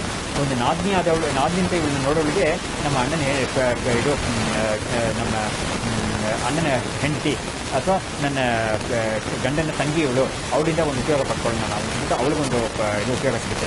ಹೀಗಾಗಿ ನಾನಾ ರೀತಿಯಲ್ಲಿ ಇವನ್ನ ನೋಡೋಕ್ಕೆ ಒಂದು ಪಾಸಿಬಿಲಿಟಿ ಇದೆ ಅನ್ನೋದನ್ನು ಈ ರೀತಿ ತೋರಿಸ್ತಾ ಇದೆ. ಉತ್ತಮ ಜೀವಸೃಷ್ಟಾಕಾರ ಭೇದಂ ಉದಾಹರಣಾಂತರೇಣ ಕೊಟ್ಟೈತಿ. ಉದಾಹರಣಾಂತರ ಅಂತ ಹೇಳಿದ್ರೆ ಏನು, ಮಣಿ ಉದಾಹರಣೆ ಒಂದು ಕೊಟ್ಟರು, ಅದಕ್ಕೆ ಇನ್ನೊಂದು ಉದಾಹರಣೆ ಕೊಡೋಣ ಅಂತ ಹೇಳ್ಬಿಟ್ಟು ಅದರಿಂದ ಮುಖಾಂತರ ಸ್ಪಷ್ಟ ಮಾಡ್ತಾ ಇದ್ದೀನಿ. ಇನ್ನೂ ಸ್ವಲ್ಪ ಸ್ಪಷ್ಟ ಮಾಡ್ತಾ ಇದ್ದಾರೆ. ಅಂದರೆ ನೋಡಿ, ಇವಾಗ ಈ ಗುರುವಿನ ಒಂದು ರೀತಿ ಹೇಗೆ ಆಗುತ್ತೆ ಅನ್ನೋದನ್ನು ನಾವು ಗಮನಿಸ್ತೇವೆ. ಒಬ್ಬ ಗುರುವಿನನ್ನು ಅವನ ಶಿಷ್ಯನಿಗೆ ಅದು ಚೆನ್ನಾಗಿ ಬುದ್ಧಿಯಲ್ಲಿ ಹತ್ತೋ ತನಕ ಅವನು ಬಿಡೋದೇ ಇಲ್ಲಂತೆ. ಏನೇ ಆದರೂ ಕೂಡ ಅವ್ನು ಬಿಡೋದೇ ಇಲ್ಲಂತೆ. ಈ ಜನ್ಮದಲ್ಲಿ ಆಗಲಿ ಹೋದರೆ ಇನ್ನೊಂದು ಜನ್ಮದಲ್ಲಿ ಆದರೂ ಅವನ್ನ ಕಂಟ್ರೋಲ್ ಮಾಡಿಬಿಟ್ಟು ಅವನ್ನ ಹೇಗಾದರೂ ಅವನ ಒಳಗಡೆ ಅದನ್ನು ಸೇರಿಸಲೇಬೇಕು ಅಂತ ಹೇಳ್ಬಿಟ್ಟು ಅವ್ನು ಮಾಡ್ತಾನೆ. ಇದು ಆಧ್ಯಾತ್ಮಿಕ ಗುರುವಿಗೆ ಒಂದಿದು. ಲೌಕಿಕ ಗುರುವಿಗೂ ಅದಾಗುತ್ತೆ, ಆದರೆ ಆಧ್ಯಾತ್ಮಿಕ ಗುರು ವಿಷಯದಲ್ಲಿ ಈ ಥರ ಆಗುತ್ತೆ ಅನ್ನೋದರಲ್ಲಿ ನಮಗೆ ಸಂಶಯ ಇಲ್ಲ. ಇದು ಒಬ್ಬ ಗುರು ಅನ್ನೋದಕ್ಕೆ ಶಂಕರಾಚಾರ್ಯರು ತಮ್ಮ ಪ್ರಶ್ನೋತ್ತರ ರತ್ನಮಾಲಿಕಾ ಅಂತ ಒಂದು ಗ್ರಂಥ ಏನಿಲ್ಲ, ಆ ಗ್ರಂಥದಲ್ಲಿ ಮೊಟ್ಟ ಮೊದಲು ಕೋ ಗುರುಹು ಅಂತ ಒಂದು ಪ್ರಶ್ನೆ ಮಾಡ್ತಾರೆ. ಯಾರು ಗುರು ಅಂತ ಕೇಳಿದರೆ ಅವರು ಅದಕ್ಕೆ ಉತ್ತರ ಕೊಡ್ತಾರೆ. ಎರಡು ಉತ್ತರ ಕೊಡ್ತಾರೆ ಅವರು. ಎರಡು ಲಕ್ಷಣ, ಅಂದರೆ ಎರಡೂ ಕೂಡ ಗುರುವಿನ ಲಕ್ಷಣ. ಅದು ಒಂದು ಅಧಿಕತ ತತ್ವವನ್ನು ತಿಳಿದಿರುವವನು ಗುರು ಅಂತ ಹೇಳ್ತಾರೆ. ಲಕ್ಷಣ ಹೇಳ್ತಾ ಇದ್ದಾರೆ, ಶಿಷ್ಯಹಿತಾಯ ವಿದ್ಯತ ಸತತಂ ಅಂತ ಇನ್ನೊಂದು ಲಕ್ಷಣ ಕೊಡ್ತಾ ಇದ್ದಾರೆ. ಶಿಷ್ಯನ ಹಿತಕ್ಕಾಗಿ ಅವರು ಯಾವಾಗಲೂ ಪ್ರಯತ್ನ ಮಾಡ್ತಾ ಇರ್ತಾನೆ, ಅವನು ಸತತವೂ ಅವನು ಪ್ರಯತ್ನ ಮಾಡ್ತಾ ಇರ್ತಾನೆ, ಅವನು ಗುರು ಅಂತ ಹೇಳ್ತಾರೆ. ಅಂದರೆ ಶಿಷ್ಯನಿಗೆ ತನ್ನ ಹತ್ರ ಒಬ್ಬ ಬಂದಿದ್ದಾನೆ ಶಿಷ್ಯ, ನನಗೆ ಪರತತ್ವವನ್ನು ಹೇಳ್ಕೊಡಿ ಅಂತ ಹೇಳಿಬಿಟ್ಟು ಬೇಡ್ಕೊಂಡು ಬಂದಿದ್ದಾನೆ. ಅವನಿಗೆ ಪರತತ್ವವನ್ನು ತಿಳಿಸಬೇಕು ಅನ್ನೋದನ್ನು ತನ್ನ ಕರ್ತವ್ಯವಾಗಿಟ್ಕೊಂಡು ಇವರು ಏನು ಮಾಡ್ತಾರೆ, ಅದನ್ನು ಬೋಧೆ ಮಾಡೋಕ್ಕೆ ಪ್ರಾರಂಭ ಮಾಡ್ತಾರೆ. ಬೋಧೆ ಮಾಡೋ ಸಮಯದಲ್ಲಿ ಅವನಿಗೆ ಕೆಲವು ಕಾನ್ಸೆಪ್ಟ್ಸ್ ಅವನಿಗೆ ಮನಸ್ಸಲ್ಲಿ ಹತ್ತಾ ಇದೆ, ಕೆಲವು ಹತ್ತಾ ಇಲ್ಲ, ಸ್ವಲ್ಪ ಕಷ್ಟಪಡ್ತಾ ಇದ್ದಾನೆ ಅವನು. ಅವಾಗ ಏನು ಮಾಡ್ತಾರೆ, ಇವನಿಗೆ ಯಾವ ಕಾನ್ಸೆಪ್ಟ್ ಸರಿಯಾಗಿ ಹತ್ತಾ ಇಲ್ವೋ ಅದನ್ನು ಇನ್ನೂ ಯಾವ ರೀತಿಯಲ್ಲಿ ತಿಳಿದು ಹೇಳೋಣ ಅವನಿಗೆ, ನಾನಾ ರೀತಿಯ ದೃಷ್ಟಾಂತಗಳು ಕೊಟ್ಟು ಹೇಳೋಣ ಅವನಿಗೆ, ಬೇರೆ ರೀತಿಯಲ್ಲಿ ಹೇಳೋಣ, ಬೇರೆ ಮಾತುಗಳಲ್ಲಿ ಹೇಳೋಣ ಅವನಿಗೆ ಅಂತ ಹೇಳಿಬಿಟ್ಟು ಅವನಿಗೆ ಸರಿ ಈ ಸಮಯದಲ್ಲಿ ಅವನಿಗೆ ಸ್ವಲ್ಪ ಕಷ್ಟಪಡ್ತಾ ಇದ್ದಾನೆ, ಇನ್ನೂ ಒಂದು ತಿಂಗಳು ಬಿಟ್ಟು ಅವನಿಗೆ ತಿರ್ಗಾ ಇದನ್ನೇ ಹೇಳೋಣ. ಅವಾಗ ಅವನ ಮೈಂಡ್ ಸ್ವಲ್ಪ ಕಾಮ್ ಆಗಿರುತ್ತೆ, ಆ ಸಮಯ ಮೈಂಡ್ ಸ್ವಲ್ಪ ಪ್ರಿಪೇರ್ಡ್ ಆಗಿರುತ್ತೆ, ಇನ್ನೂ ಸ್ವಲ್ಪ ಇದನ್ನು ರಿಸೀವ್ ಮಾಡ್ಕೊಳ್ಳೋಕ್ಕೆ ಅಂತ ಹೇಳ್ಬಿಟ್ಟು ಆ ಪ್ರಿಪರೇಷನ್ಗೆ ಏನು ಬೇಕೋ ಅದನ್ನು ಕೂಡ ಈ ಗುರು ಮಾಡ್ತಾನೆ, ಅವನಿಗೆ ತೋರಿಸ್ಕೊಡ್ತಾನೆ. ನೋಡಿ ಸ್ವಲ್ಪ ನೀನು ಸುತ್ತಾಡ್ಕೊಂಡು ಬಾ, ನೀನು ಒಂದು ತಿಂಗಳು ನೀನು ಸ್ವಲ್ಪ ಚಾರ್ಧಾಮ್ ಯಾತ್ರೆ ಎಲ್ಲ ಮಾಡ್ಕೊಂಡು ಬಾ, ನೀನು ಆಮೇಲೆ ಸ್ವಲ್ಪ ಕಿತ್ಕೊಂಡು ಮಾಡಿ ವಿಚಾರವನ್ನು ಮುಂದುವರ್ಸೋಣ ಅಂತ ಹೇಳಿ ಅವನಿಗೆ ದುಡ್ಡು ಇಲ್ಲದೆ ಅವನಿಗೆ ದುಡ್ಡು ಕೊಟ್ಟು ಕಳಿಸ್ತಾನೆ ಅವನು ಬೇಕಾದರೆ. ಹಾಗಾಗಿ ಹೇಗಾದರೂ ಮಾಡಿ ಅವನ ಉದ್ಧಾರ ಮಾಡಬೇಕು ಅನ್ನೋದು ಇವರ ಒಂದು ಗುರಿಯಾಗಿರುತ್ತೆ. ಅದು ಗುರುವಿನ ಒಂದು ವೈಶಿಷ್ಟ್ಯ. ಅವರಿಗೆ ಈ ಪರತತ್ವವನ್ನು ತಿಳ್ಕೊಂಡಿರೋ ಗುರುವಿಗೆ ತಾನು ಪಡ್ಕೋಬೇಕು ಅನ್ನೋದು ಯಾವುದೂ ಇಲ್ಲ. ಯಾಕಂದರೆ ಅವರು ಪರಮ ಪುರುಷಾರ್ಥವಾದ ಈ ಮೋಕ್ಷ ಪುರುಷಾರ್ಥವನ್ನು ಪಡ್ಕೊಂಡ್ಬಿಟ್ಟಿದ್ದಾರೆ. ಅದರಿಂದ ಪ್ರಾಪ್ತವ್ಯಂ ಗಂತವ್ಯಂ ಅಂದರೆ ಇದು ಗತಂ, ಲಬ್ಧವ್ಯಂ ಲಬ್ಧಂ ಅಂತ ಹೇಳ್ಬಿಟ್ಟು ಅದರ ಒಂದು ಸ್ಥಿತಿಲಿದ್ದಾರೆ ಅವರು. ಜ್ಞಾತವ್ಯಂ ಜ್ಞಾತಂ ಅಂತ ಒಂದು ಸ್ಥಿತಿಲಿದ್ದಾರೆ. ಅವರಿಗೆ ಹೊಸದಾಗಿ ಒಂದು ವಿಷಯವನ್ನು ಕಷ್ಟಪಟ್ಟು ಏನಾದರೂ ಇದು ಪಡ್ಕೋಬೇಕು ಅಂತ ಅವಶ್ಯಕತೆ ಇಲ್ಲೇ ಇಲ್ಲ. ಆದರೂ ಕೂಡ ಅವರ ಒಂದು ನೇಚರ್, ಅವರ ಸ್ವಭಾವ ಹೇಗಿರುತ್ತೆ ಅಂತ ಹೇಳಿದರೆ, ಈ ಪರತತ್ವವನ್ನು ತಿಳ್ಕೊಳ್ಳೋಕೆ ಬಂದ ಅಂತ ಹೇಳಿದರೆ ಅವನಿಗೆ ಹೇಗಾದರೂ ಮಾಡಿ ತಾನು ಕಷ್ಟಪಟ್ಟಾದರೂ ಪರವಾಗಿಲ್ಲ, ಅವನಿಗೆ ಕೊಟ್ಟು ಅವನಿಗೆ ತಿಳಿಸಿ ಅವನಿಗೆ ಅವನು ಈ ಥರ ಒಂದು ಜ್ಞಾನದಲ್ಲಿ ಮಾಡಬೇಕು ಅನ್ನೋದೇ ಅವರ ಉದ್ದೇಶವಾಗಿರುತ್ತೆ. ಹಾಗಾಗಿ ಅವರು ಮಾಡ್ತಾರೆ. ಇಲ್ಲಿ ಕೂಡ ನಾವು ಅಲ್ಲಿ ನೋಡ್ಬೋದು, ಆ ಛಾಯೆ ನೋಡಿ ಸಿಗುತ್ತೆ ನಮ್ಮಲ್ಲಿ. ಒಂದು ಉದಾಹರಣೆ ಕೊಟ್ಟು ಅದಕ್ಕಿಂತ ಅದ್ರ ಜೊತೆಗೆ ಇನ್ನೊಂದು ಉದಾಹರಣೆ ಕೊಡೋಣ, ಇನ್ನೂ ಸ್ವಲ್ಪ ಸ್ಪಷ್ಟವಾಗಿ ನಮಗೆ ಅಂತ ಹೇಳ್ಬಿಟ್ಟು ಆ ಇನ್ನೊಂದು ಉದಾಹರಣೆ ಈ ಭಾರ್ಯಾಸ್ಮಶ ಅಂತ ಒಂದು ಉದಾಹರಣೆ ನಮಗೆ ಕೊಟ್ಟಿರೋದು ಅದನ್ನು ಕೊಡಬೇಕು. ಇದಕ್ಕೆ ಇವರು ಈ ರಾಮಕೃಷ್ಣರು ಈ ಅವರ ವ್ಯಾಖ್ಯಾನದಲ್ಲಿ ಕೆಲವು ಶಬ್ದಗಳಿಗೆ ಅರ್ಥನೂ ಹೇಳ್ಕೊಡ್ತಾ ಇದ್ದಾರೆ ಇವರು. ನನಾಂದ ನನಾಂದ ಅಂತ ಅದು ಭರ್ತೃಭಗಿನಿ ಅಂತ, ಗಂಡನ ತಂಗಿಯವರು, ಅದೇ ನನಾಂದ ಅಂತ, ನಾದ್ನಿ ಅಂತ ಹೇಳ್ತೀವಲ್ಲ ನಾವು, ಅದನ್ನು ಕನ್ನಡದಲ್ಲಿ ನಾದ್ನಿ ಅನ್ನೋದನ್ನು ಎರಡು ಅರ್ಥದಲ್ಲಿ ಹೇಳ್ತಾರೆ. ಗಂಡನ ತಂಗಿಗೂ ಹೇಳ್ತಾರೆ, ಆಮೇಲೆ ಆ ಗಂಡ ತನ್ನ ಹೆಂಡತಿಯ ತಂಗಿಗೂ ನಾದ್ನಿ ಅಂತ ಹೇಳ್ತಾರಲ್ವ, ಹಾಗೊಂದು ಪದ್ಧತಿ ಇದೆ ಕನ್ನಡದಲ್ಲಿ. ಅದೇ ತಮಿಳು ಪದ್ಧತಿಯಲ್ಲಿ ಆ ಥರ ಇಲ್ಲ. ನಾತನಾರ ಅಂತ ಹೇಳಿದ್ರೆ ಅದು ಗಂಡನ ತಂಗಿಗೂ ಅಕ್ಕಗೋ ಆಗುತ್ತೆ ಅಷ್ಟೇ. ಸೊ ಈ ಗಂಡನ ಹೆಂಡತಿ ತಂಗಿಗೆ ನಾತನಾರ ಅಂತ ಹೆಸರು ಬರಲ್ಲ, ಹಾಗಾಗಿ ಅದು ಮಚ್ಚಿನಿ ಅಂತ ಹೇಳ್ಬಿಡ್ತಾರೆ, ಆ ಥರ ಒಂದು ಆಗುತ್ತೆ. ಸೊ ಇಲ್ಲಿ ನನಾಂದ ಅಂತ ಹೇಳಿದ್ರೆ ಭರ್ತೃಭಗಿನಿ. ಯಾತ ಅಂತ ಒಂದಿದೆಯಲ್ಲ, ಅದಕ್ಕೆ ದೇವರ ಪತ್ನಿ ಅಂತ. ದೇವರ ಪತ್ನಿ ಅಂತ ಹೇಳಿದ್ರೆ ದೇವರ ಅಂತೇಳಿ ಯಾರು ಅಂತ ಹೇಳಿದ್ರೆ ಮಚ್ಚಿಂದರ್ ಅಂತ ಹೇಳ್ತೀವಲ್ಲ ನಾವು, ಅದು ಗಂಡನ ತಮ್ಮ. ಗಂಡನ ತಮ್ಮ ಅನ್ನೋದಕ್ಕೆ ದೇವರಹ ಅಂತ, ಅವನ ಪತ್ನಿ ಅಂದರೆ ಓರ್ಗತಿ ಅಂತ ಆಗ್ತಾರೆ, ಇವಳಿಗೆ ಓರ್ಗತಿ ಅಂತ ಆಗ್ತಾರೆ, ಓರು ಕಡಿ ಅಂತ ತಮ್ಮನ ಹೇಳ್ತಾರೆ. ಸೊ ದೇವರ ಪತ್ನಿ ಅಂದರೆ ದೇವರ ಅಂತ ಹೇಳಿದ್ರೆ ನಾವು ಗಂಡನ ದೇವರು ಅಂತ ತಿಳ್ಕೊಬಾರ್ದಿದೆ.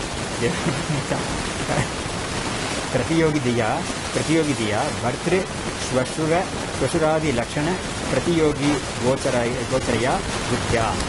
ಭರ್ತೃ ಅಂದರೆ ಗಂಡನಿಗೆ, ಶ್ವಶುರ ಅಂತ ಹೇಳಿದ್ರೆ ಸ್ಮಶ ಅಂತ ಹೇಳಿದ್ರಲ್ಲ ಸೊಸೆ ಅಂತ, ಆ ಸೊಸೆ ಯಾರ ದೃಷ್ಟಿಯಲ್ಲಿ ಅವಳು ಸೊಸೆಯಾಗಿ ಕಾಣಿಸ್ತಾಳೆ, ಅತ್ತೆ ಮತ್ತು ಮಾವನಿಗೆ ಇವಳು ಸೊಸೆಯಾಗಿ ಕಾಣಿಸ್ತಾಳೆ, ಅದಕ್ಕೆ ಶ್ವಶುರ ಅಂತ ಹೇಳಿದ್ರು. ಆದಿ ಪದದಿಂದ ಬಾಕಿದೆಲ್ಲ ಸೇರಿಸ್ಬೋದು ನಾವು ಅಂದ್ಬಿಟ್ಟು ಈ ಶ್ಲೋಕಕ್ಕೆ ಒಂದು ವ್ಯಾಖ್ಯಾನ ಮಾಡಿದ್ರು. ಈಗ ನಮಗೆ ಈ ರಿಲೇಟಿವಿಟಿನೇ ಇದೆಲ್ಲ, ಒಂದೇ ವಸ್ತುನೇ ರಿಲೇಟಿವ್ ಆಗಿ, ಅದರಿಂದ ಏನಾಯಿತು, ಒಂದು ವಸ್ತುನ ತೀರ್ಮಾನವಾಗಿ ಇದು ಇಂಥದ್ದೇ ಅಂತ ಹೇಳಕ್ಕೆ ಬರೋದೇ ಇಲ್ಲ ನಮಗೆ. ಯಾಕಂದರೆ ಯಾವುದಾದ್ರೂ ಒಂದು ರೀತಿಯಲ್ಲಿ ಅದು ರಿಲೇಟಿವ್ ಆಗೇ ಇರುತ್ತೆ ಅದು. ಸೊ ಹಾಗಾಗಿ ಆ ವಸ್ತುವನ್ನು ತೀರ್ಮಾನ ಮಾಡೋಕ್ಕೆ ನಮಗೆ ಬರೋದೇ ಇಲ್ಲ ಅನ್ನೋ ಕಾರಣದಿಂದ ಅದನ್ನು ಅನಿರ್ವಚನೀಯ ಅಂತ ಹೇಳಬೇಕಾಗುತ್ತೆ. ಯಾಕಂದರೆ ಯಾವುದೂ ಸಹ ಅದನ್ನು ತೀರ್ಮಾನ ಮಾಡೋಕ್ಕೆ ಜೀವಸೃಷ್ಟಿ ಅಂತ ಹೀಗೆ ಇರುತ್ತೆ ಅದು, ಇದು ಈ ರೀತಿಯಲ್ಲಿ ಇರುತ್ತೆ ಅದು. ಆದರೆ ಈಶ್ವರ ಸೃಷ್ಟಿ ಅಂತ ನಾವು ಹೇಳಿದ್ರು ಕೂಡ ಅಲ್ಲೂ ಕೂಡ ನಮಗೆ ಅನಿರ್ವಚನೀಯತ್ವ ಬಂದುಬಿಡುತ್ತೆ ಅದು. ಯಾಕೆ ಅಂತ ಹೇಳಿದ್ರೆ ನಾವೇನು ಮಾಡ್ತೀವಿ, ಆ ವ್ಯಕ್ತಿನ ನೋಡ್ತೀವಿ. ವ್ಯಕ್ತಿ ಅಂತ ನೋಡಿದ ತಕ್ಷಣ ಏನಾಗುತ್ತೆ, ಅಲ್ಲೂ ಕೂಡ ಬೇಕಾದಷ್ಟು ಪ್ರಾಬ್ಲಮ್ಸ್ ಇದೆ ನೋಡಿ. ಇವಾಗ ಒಂದು ಸ್ತ್ರೀ ಅಂತ ಒಂದು ವ್ಯಕ್ತಿ ಇಟ್ಕೊಳ್ಳೋಣ, ಆ ಸ್ತ್ರೀ ಅಂತ ಒಂದು ಎಲ್ಲರೂ ಅವ್ರನ್ನ ಒಂದು ಫೀಮೇಲ್ ಅಂತ ಕನ್ಸಿಡರ್ ಮಾಡ್ತಾರೆ. ಬಟ್ ಒಂದು ಡಾಕ್ಟರ್ ಹತ್ರ ಹೋದ್ಮೇಲೆ ಅವನು ಅದನ್ನು ಒಂದು ಪೇಷಂಟ್ ಅಂತ ನೋಡ್ತಾನೆ. ಆ ಪೇಷಂಟಲ್ಲಿ ಅವಳು ಫಿಸಿಕಲ್ ಇದೆಲ್ಲ ಹೇಗಿದೆ ಅಂತ ಹೇಳ್ಬಿಟ್ಟು ಅವನೇನು ಮಾಡ್ತಾನೆ, ಅದಕ್ಕೆ ಯಾವ ಥರ ಒಂದು ಸರ್ಜರಿ ಮಾಡಬೇಕು, ಏನು ಮಾಡಬೇಕು ಆ ಥರ ನೋಡ್ತಾನೆ ಅವನು, ಆ ದೃಷ್ಟಿಯಿಂದ ನೋಡ್ತಾನೆ. ಅಥವಾ ಇನ್ನೂ ಕೆಲವರು ಒಂದು ಸ್ಟ್ಯಾಟಿಸ್ಟಿಷಿಯನ್ ಅಂತ ಹೇಳಿದ್ರೆ ಸುಮ್ಮನೆ ಒಂದು ಹ್ಯೂಮನ್ ಬೀಯಿಂಗ್ಸ್ ಅಷ್ಟೇ, ಇದರಲ್ಲಿ ಫೀಮೇಲ್ ಮೇಲ್ ಫೀಮೇಲ್ ಅಂತ ನಾವೇನು ನೋಡಬೇಕಾಗಿಲ್ಲ ಅಂತ ಹೇಳ್ಬಿಟ್ಟು ಅವನು ಈ ಥರ ಒಂದು ನೋಡ್ತಾನೆ. ಎಷ್ಟು ಜನ ಇದ್ದಾರೆ ಈ ಲೋಕದಲ್ಲಿ, ಈ ಊರಲ್ಲಿ ಅಂತ ನೋಡಿದ್ರೆ ಅವನು ಸುಮ್ಮನೆ ಒಂದು ಎಷ್ಟು ತಲೆ ಇದೆ ಅಂತ ನೋಡ್ತಾನೆ. ಅದು ಗಂಡು ತಲೆನ ಹೆಣ್ಣು ತಲೆ ಅಂತ ನೋಡಿದೆ ಅವನು ತಲೆಗಳು ಮಾತ್ರ ಅವನು ಎಣಿಸ್ತಾನೆ. ಸರಿ, ಎಷ್ಟು ಪ್ರಾಣಿಗಳಿದೆ, ಅವನು ಲಿವಿಂಗ್ ಬೀಯಿಂಗ್ಸ್ ಆರ್ ದೇರ್ ಅಂತ ನೋಡಿದಾಗ ಇನ್ನೊಂದು ಸ್ವಲ್ಪ ಬೇರೆ ಒಂದು ದೃಷ್ಟಿ ನೋಡಿದಾಗ ಅಲ್ಲಿ ಆ ಊರಲ್ಲಿರೋ ಇಲಿಗಳು, ಹಲ್ಲಿಗಳು ಇದೆಲ್ಲ ಲೆಕ್ಕಾಚಾರ ತಗೊಳ್ಳುತ್ತಾರೆ. ಈ ಮನುಷ್ಯರನ್ನು ಕೂಡ ತಗೋಬೇಕಾಗುತ್ತೆ, ಯಾಕಂದರೆ ಲಿವಿಂಗ್ ಬೀಯಿಂಗ್ಸ್ ಅಂತ ಒಂದು ಗುರುತು ಸೇರ್ಬಿಡ್ತೇನೆ. ಆಮೇಲೆ ಬೇರೆ ಒಂದು ರೀತಿಯಲ್ಲಿ ನೋಡ್ಬೋದು ಅಂತ ಹೇಳಿದ್ರೆ ಈಶ್ವರ ಏನು ಇದನ್ನು ಸ್ತ್ರೀ ಅಂತ ಸೃಷ್ಟಿ ಮಾಡಿದ್ದಾನೆ ಅಂತ ನಾವು ಹೇಳ್ತೀವಿ. ಆದರೆ ಅಲ್ಲೂ ಕೂಡ ಪಂಚಭೂತಗಳು ತಾನೇ ಇದೆ. ಒಂದು ಗಂಡಸರಲ್ಲಿ ಗಂಡಸಡಿ ಅಥವಾ ಒಂದು ಬೆಟ್ಟದಲ್ಲಿ ಯಾವುದೊಂದು ಪಂಚಭೂತಗಳಿದೆಯೋ ಅದೇ ಥರ ಪಂಚಭೂತಗಳು ಇದೆಲ್ಲವೂ ಇದೆ ಅಂತ ಹೇಳ್ಬಿಟ್ಟು ಆ ರೀತಿಯಲ್ಲಿ ಕೂಡ ನೋಡಿದ್ದೀವಿ. ಹಾಗಾಗಿ ನಮಗೆ ಈ ಸ್ತ್ರೀ ಅನ್ನೋದು ಕೊನೆಯಲ್ಲಿ ಏನು ಅಂತ ಹೇಳೋಕ್ಕೆ ಬರದೇ ಹೋಗಿ ಅದನ್ನು ಒಂದು ಅನಿರ್ವಚನೀಯ ಅಂತ ಹೇಳಬೇಕಾಗುತ್ತೆ ಕೊನೆಯಲ್ಲಿ ಅಂತ ಆಗುತ್ತೆ. ಇಲ್ಲಿ ಈ ಭಾರ್ಯಾಸಂಚ ಅಂತ ಹೇಳಿದ ಮೇಲೆ ಮುಂದಕ್ಕೆ ಒಂದು ತೊಗೊಂಡೋಗಿ ಹೇಳ್ತಾ ಇದ್ದಾರೆ. ಸೊ ಅದಕ್ಕೆ 2-3 ಪ್ರಶ್ನೆ ಮಾಡ್ತಾರೆ, ಪ್ರಶ್ನೆ ಮಾಡಿ ಉತ್ತರ ಕೊಡ್ತಾರೆ. ಇದು ಯಾತಕ್ಕೆ ಅಂತ ಹೇಳಿದ್ರೆ ಈ ಹೇಳಿರೋ ಕಾನ್ಸೆಪ್ಟ್ ನಮಗೆ ಚೆನ್ನಾಗಿ ಮನಸ್ಸಲ್ಲಿ ಬರಬೇಕು ಅನ್ನೋ ಕಾರಣದಿಂದ ಈ ಪ್ರಶ್ನೆ ಮಾಡ್ತಾ ಇದ್ದಾರೆ. ನಾನು ಜ್ಞಾನಾನಿ ಬಿದ್ಯಂತಾಂ ಆಕಾರಸ್ತು ನ ಬಿದ್ಯತೆ ಅಂತ ಹೇಳ್ಬಿಟ್ಟು ಜ್ಞಾನಗಳೇನೋ ಬೇರೆ ಬೇರೆ ಆಗಲಿ, ಆದರೆ ಆಕಾರ ಮತ್ತು ಅದ್ರ ಬೇರೆ ಆಗೋದೇ ಇಲ್ಲ. ಯೋಚಿತ್ ವಪುಷಿ ಅತಿಶಯೋ ನ ದೃಷ್ಟೋ ಜೀವ ನಿರ್ಮಿತ ಅಂತ ಹೇಳ್ಬಿಟ್ಟು ಹಿಂದೆ ಅವ್ರು ಸುಮ್ಮನೆ ಕೊಟ್ಟಿದ್ರು, ಅದನ್ನೇ ಸ್ವಲ್ಪ ಸ್ಪಷ್ಟವಾಗಿ ಆಗಲಿ ಅಂತ ಹೇಳ್ಬಿಟ್ಟು ಅದನ್ನು ಒಂದು ಶ್ಲೋಕವಾಗಿ ಹೇಳ್ಬಿಟ್ಟು ಬೇರೆ ಪ್ರತ್ಯೇಕವಾಗಿ ಒಂದು ಶ್ಲೋಕ ಹೇಳಿ ಮಾಡ್ತಿರ್ತಾರೆ. ಅಂದರೆ ನೋಡಿ, ಬುದ್ಧಿಗಳು ಬೇರೆ ಬೇರೆ ಆಗಲಿ, ಅವರಿಗೆ ಬರೋ ಜ್ಞಾನಗಳು ಬೇರೆ ಬೇರೆ ಆಗಲಿ, ಆದರೆ ಆ ವ್ಯಕ್ತಿಯಲ್ಲಿ ಬಂದುಬಿಟ್ಟು ಸ್ವರೂಪದಲ್ಲಿ ಅದರಲ್ಲಿ ಅವನ ಶೇಪಲ್ಲಿ ಏನು ಚೇಂಜಸ್ ಬರಲೇ ಇಲ್ಲಲ್ಲ ಅಂತ ಒಂದು ಪ್ರಶ್ನೆ ಮಾಡ್ತಾ ಇದ್ದಾರೆ. ಆ ಪ್ರಶ್ನೆನೇ ಈ ಶ್ಲೋಕದಲ್ಲಿ ವಿಷಯ. ಅದು ನಾನು ಯೋಷಿತ್ ವಿಷಯಾಣಿ ಭಾರ್ಯಾ ಸ್ನುಷ ಇತ್ಯಾದಿ ಜ್ಞಾನಾನ್ಯೇವ ಭಿನ್ನಾನಿ ಉಪಲಭ್ಯಂತೆ ನತು ತದ್ವಿಷಯಭೂತಾಯಾಃ ಯೋಷಿತಃ ಸ್ವರೂಪೇ ಭೇದೋ ದೃಶ್ಯತೆ ಅಂತ ಹೇಳ್ಬಿಟ್ಟು ಅವಳಿಗೆ ಆ ಒಂದು ಸ್ತ್ರೀಯನ್ನು ನೋಡಿ ಬೇರೆ ಬೇರೆ ವ್ಯಕ್ತಿಗಳು ಬೇರೆ ಬೇರೆ ರೀತಿಯಲ್ಲಿ ಅವಳನ್ನ ಕರೀತಾರೆ ಅನ್ನೋದರಲ್ಲಿ ಸಂಶಯ ಇಲ್ಲ, ಅದನ್ನು ಒಪ್ಕೊಳ್ತೀವಿ. ಆದರೆ ಆ ಸ್ತ್ರೀಯಲ್ಲಿ ಯಾವ ಒಂದು ಚೇಂಜಸ್ ಇಲ್ವಲ್ಲ ಅದರಿಂದ ಅಂತ ಒಂದು ಪ್ರಶ್ನೆ ಮಾಡ್ತಾ ಇದ್ದಾರೆ. ಅತಃ ಪ್ರತಿಯೋಗಿದೀಯ ಯೋಷಿತ್ ವಿದ್ಯತೆ ಇತಿ ಯುಕ್ತಂ ಅಯುಕ್ತಂ. ನೀವು ಹಿಂದಿನ ಪದದಲ್ಲಿ ಏನು ಹೇಳಿದ್ರಿ, ಅವಳನ್ನ ಯಾವ ರೀತಿಯಲ್ಲಿ ನೋಡ್ತಾರೋ ಆ ರೀತಿಯಲ್ಲಿ ಆ ಸ್ತ್ರೀನೇ ಬೇರೆ ಬೇರೆ ಆಗ್ತಾಳೆ ಅಂತ ನೀವು ಹೇಳಿದ್ರಲ್ಲ, ಅದು ಸರಿ ಇಲ್ಲ. ಬುದ್ಧಿಗಳು ಬೇರೆ ಬೇರೆ ಆಗಲಿ ಪರವಾಗಿಲ್ಲ, ಆ ಸ್ತ್ರೀ ಬೇರೆ ಬೇರೆಯಾಗಿ ಆಗ್ತಾಳೆ ಅಂತ ಹೇಳಿದ್ರಲ್ಲ ಅದು ಸರಿ ಇಲ್ಲ ಅಂತ ಅದ್ರ ಮೇಲೆ ಆಕ್ಷೇಪ ಮಾಡ್ತಾರೆ. ಅವ್ರು ಹೇಳಿದ ಮೇಲೆ ಆಕ್ಷೇಪ ಮಾಡ್ತಾರೆ. ಅಂದರೆ ಅವರೇ ಏನು ಮಾಡ್ತಾರೆ, ತಾನು ಹೇಳಿದ ಮೇಲೇ ತಾನೇ ಒಂದು ಆಕ್ಷೇಪ ತೆಗೆದು ಅದಕ್ಕೆ ಉತ್ತರ ಕೊಟ್ಟರೆ ಅದು ಏನು ತೀರ್ಮಾನ ಆಗುತ್ತೆ, ಅವ್ರು ಮೊದಲು ಹೇಳಿದ್ದು ತೀರ್ಮಾನವಾಗಿ ಸರಿಯಾಗೇ ಇದೆ ಅಂತ ಪ್ರತಿಪಾದಿತವಾಗುತ್ತೆ. ಅದಕ್ಕಾಗಿ ಇವಾಗ ಹೇಳ್ತಾ ಇದ್ದಾರೆ. ಇವಾಗ ಮುಂದಿನ ನೋಡೋಣ. ಮೈವಂ ಮಾಂಸಮಯೀ ಯೋಚಿತೆ ಕಾಸಿದನ್ಯ ಮನೋಮಯೀ ಮಾಂಸಮಯ್ಯ ಅಭೇದೇಪಿ ವಿದ್ಯತೆ ಹಿ ಮನೋಮಯೀ ಅಂತ ಹೇಳ್ಬಿಟ್ಟು ಅವ್ರು ತೋರಿಸ್ತಾ ಇದ್ದಾರೆ. ನೋಡು, ಆ ಆಕಾರದಲ್ಲೂ ಕೂಡ ನಾವು ವ್ಯತ್ಯಾಸ ನೋಡ್ಬೋದು ಅಂತ ತೋರಿಸ್ತಾ ಇದ್ದಾರೆ. ಮೈವಂ ಹೇಳಿದ್ದು ಸರಿ ಇಲ್ಲ. ಮಾಂಸಮಯೀ ಯೋಚಿತೆ ಕಾಸಿತೆ ಅನ್ಯ ಮನೋಮಯೀ. ಮಾಂಸಮಯೀ ಅಂತ ಒಂದು ಯೋಚಿಸಿದ್ದಾರೆ ವ್ಯಕ್ತಿ, ಅವಳು ಮಾಂಸಮಯಿಯಾಗೇ ಇದ್ದಾಳೆ ವಾಸ್ತವವಾಗಿ. ಆದರೆ ಮನೋಮಯಿಯಾಗಿ ಕೂಡ ಅವಳು ಕಾಣಿಸ್ತಾ ಇದ್ದಾಳೆ. ಅಂದರೆ ಒಬ್ಬ ಮನಸ್ಸಲ್ಲಿ ತಾನೇ ಅವಳು ಪರಿಣಾಮ ಹೊಂದುತ್ತಾಳೆ. ಅವಳು ಮನಸ್ಸಲ್ಲೇ ಪರಿಣಾಮ ಹೊಂದ್ಬಿಟ್ಟು ಆ ಬುದ್ಧಿಯನ್ನೇ ಒಬ್ಬ ಮನುಷ್ಯ ತಾಳ್ತಾನೆ. ಆ ರೀತಿಯಲ್ಲೇ ಅವಳನ್ನ ನೋಡ್ತಾನೆ ಅನ್ನೋದಕ್ಕಾಗಿ ಇದನ್ನು ಹೇಳ್ತಾರೆ. ಇದನ್ನು ಮುಂದಕ್ಕೆ ಇನ್ನೂ ಸ್ವಲ್ಪ ಪ್ರಮಾಣದಲ್ಲಿ ಕೊಟ್ಟು ಹೇಳ್ತಾರೆ.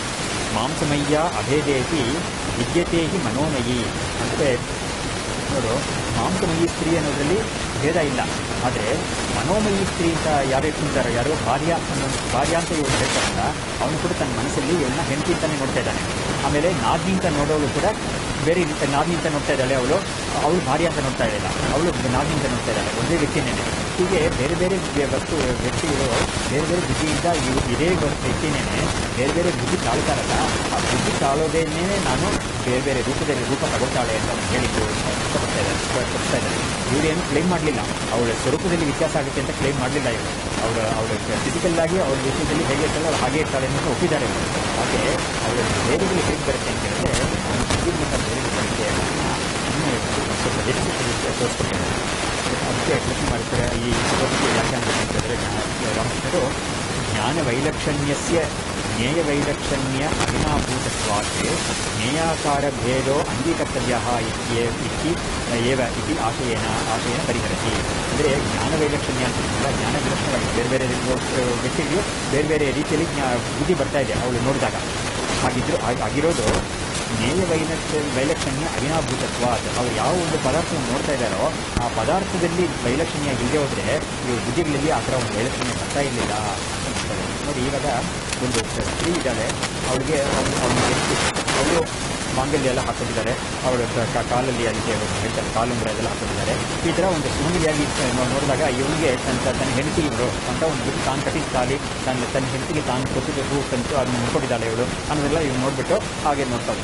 ಆದರೆ ಇವನ್ನ ಒಂದು ಸೊಸೆ ಅಂತ ನೋಡಿದಾಗ ಆ ಅತ್ತೆ ಮಾಮೂಲಿ ಹೇಗೆ ನೋಡ್ತಾರೆ ಅಂತಂದರೆ, ನಮಗೆ ಎಷ್ಟು ಪ್ರೀತಿಯಿಂದ ಒಂದು ನಮಗೆ ಚೆನ್ನಾಗಿ ಊಟ ಬಡಿಸಿದ್ರು, ನಮಗೆ ಒಂದು ಹಬ್ಬ ಹರಿದಿನ ರೀತಿ ನಮಗೆ ಬಂದು ನಮಸ್ಕಾರ ಮಾಡಿದ್ರು, ಆಶೀರ್ವಾದ ಪಡ್ಕೊಂಡು ಇವಳು ನಮ್ಮ ಸೊಸೆ ಅಂತ ಹೇಳಿಬಿಟ್ಟು ಆ ರೀತಿ ನೋಡ್ತಾರೆ.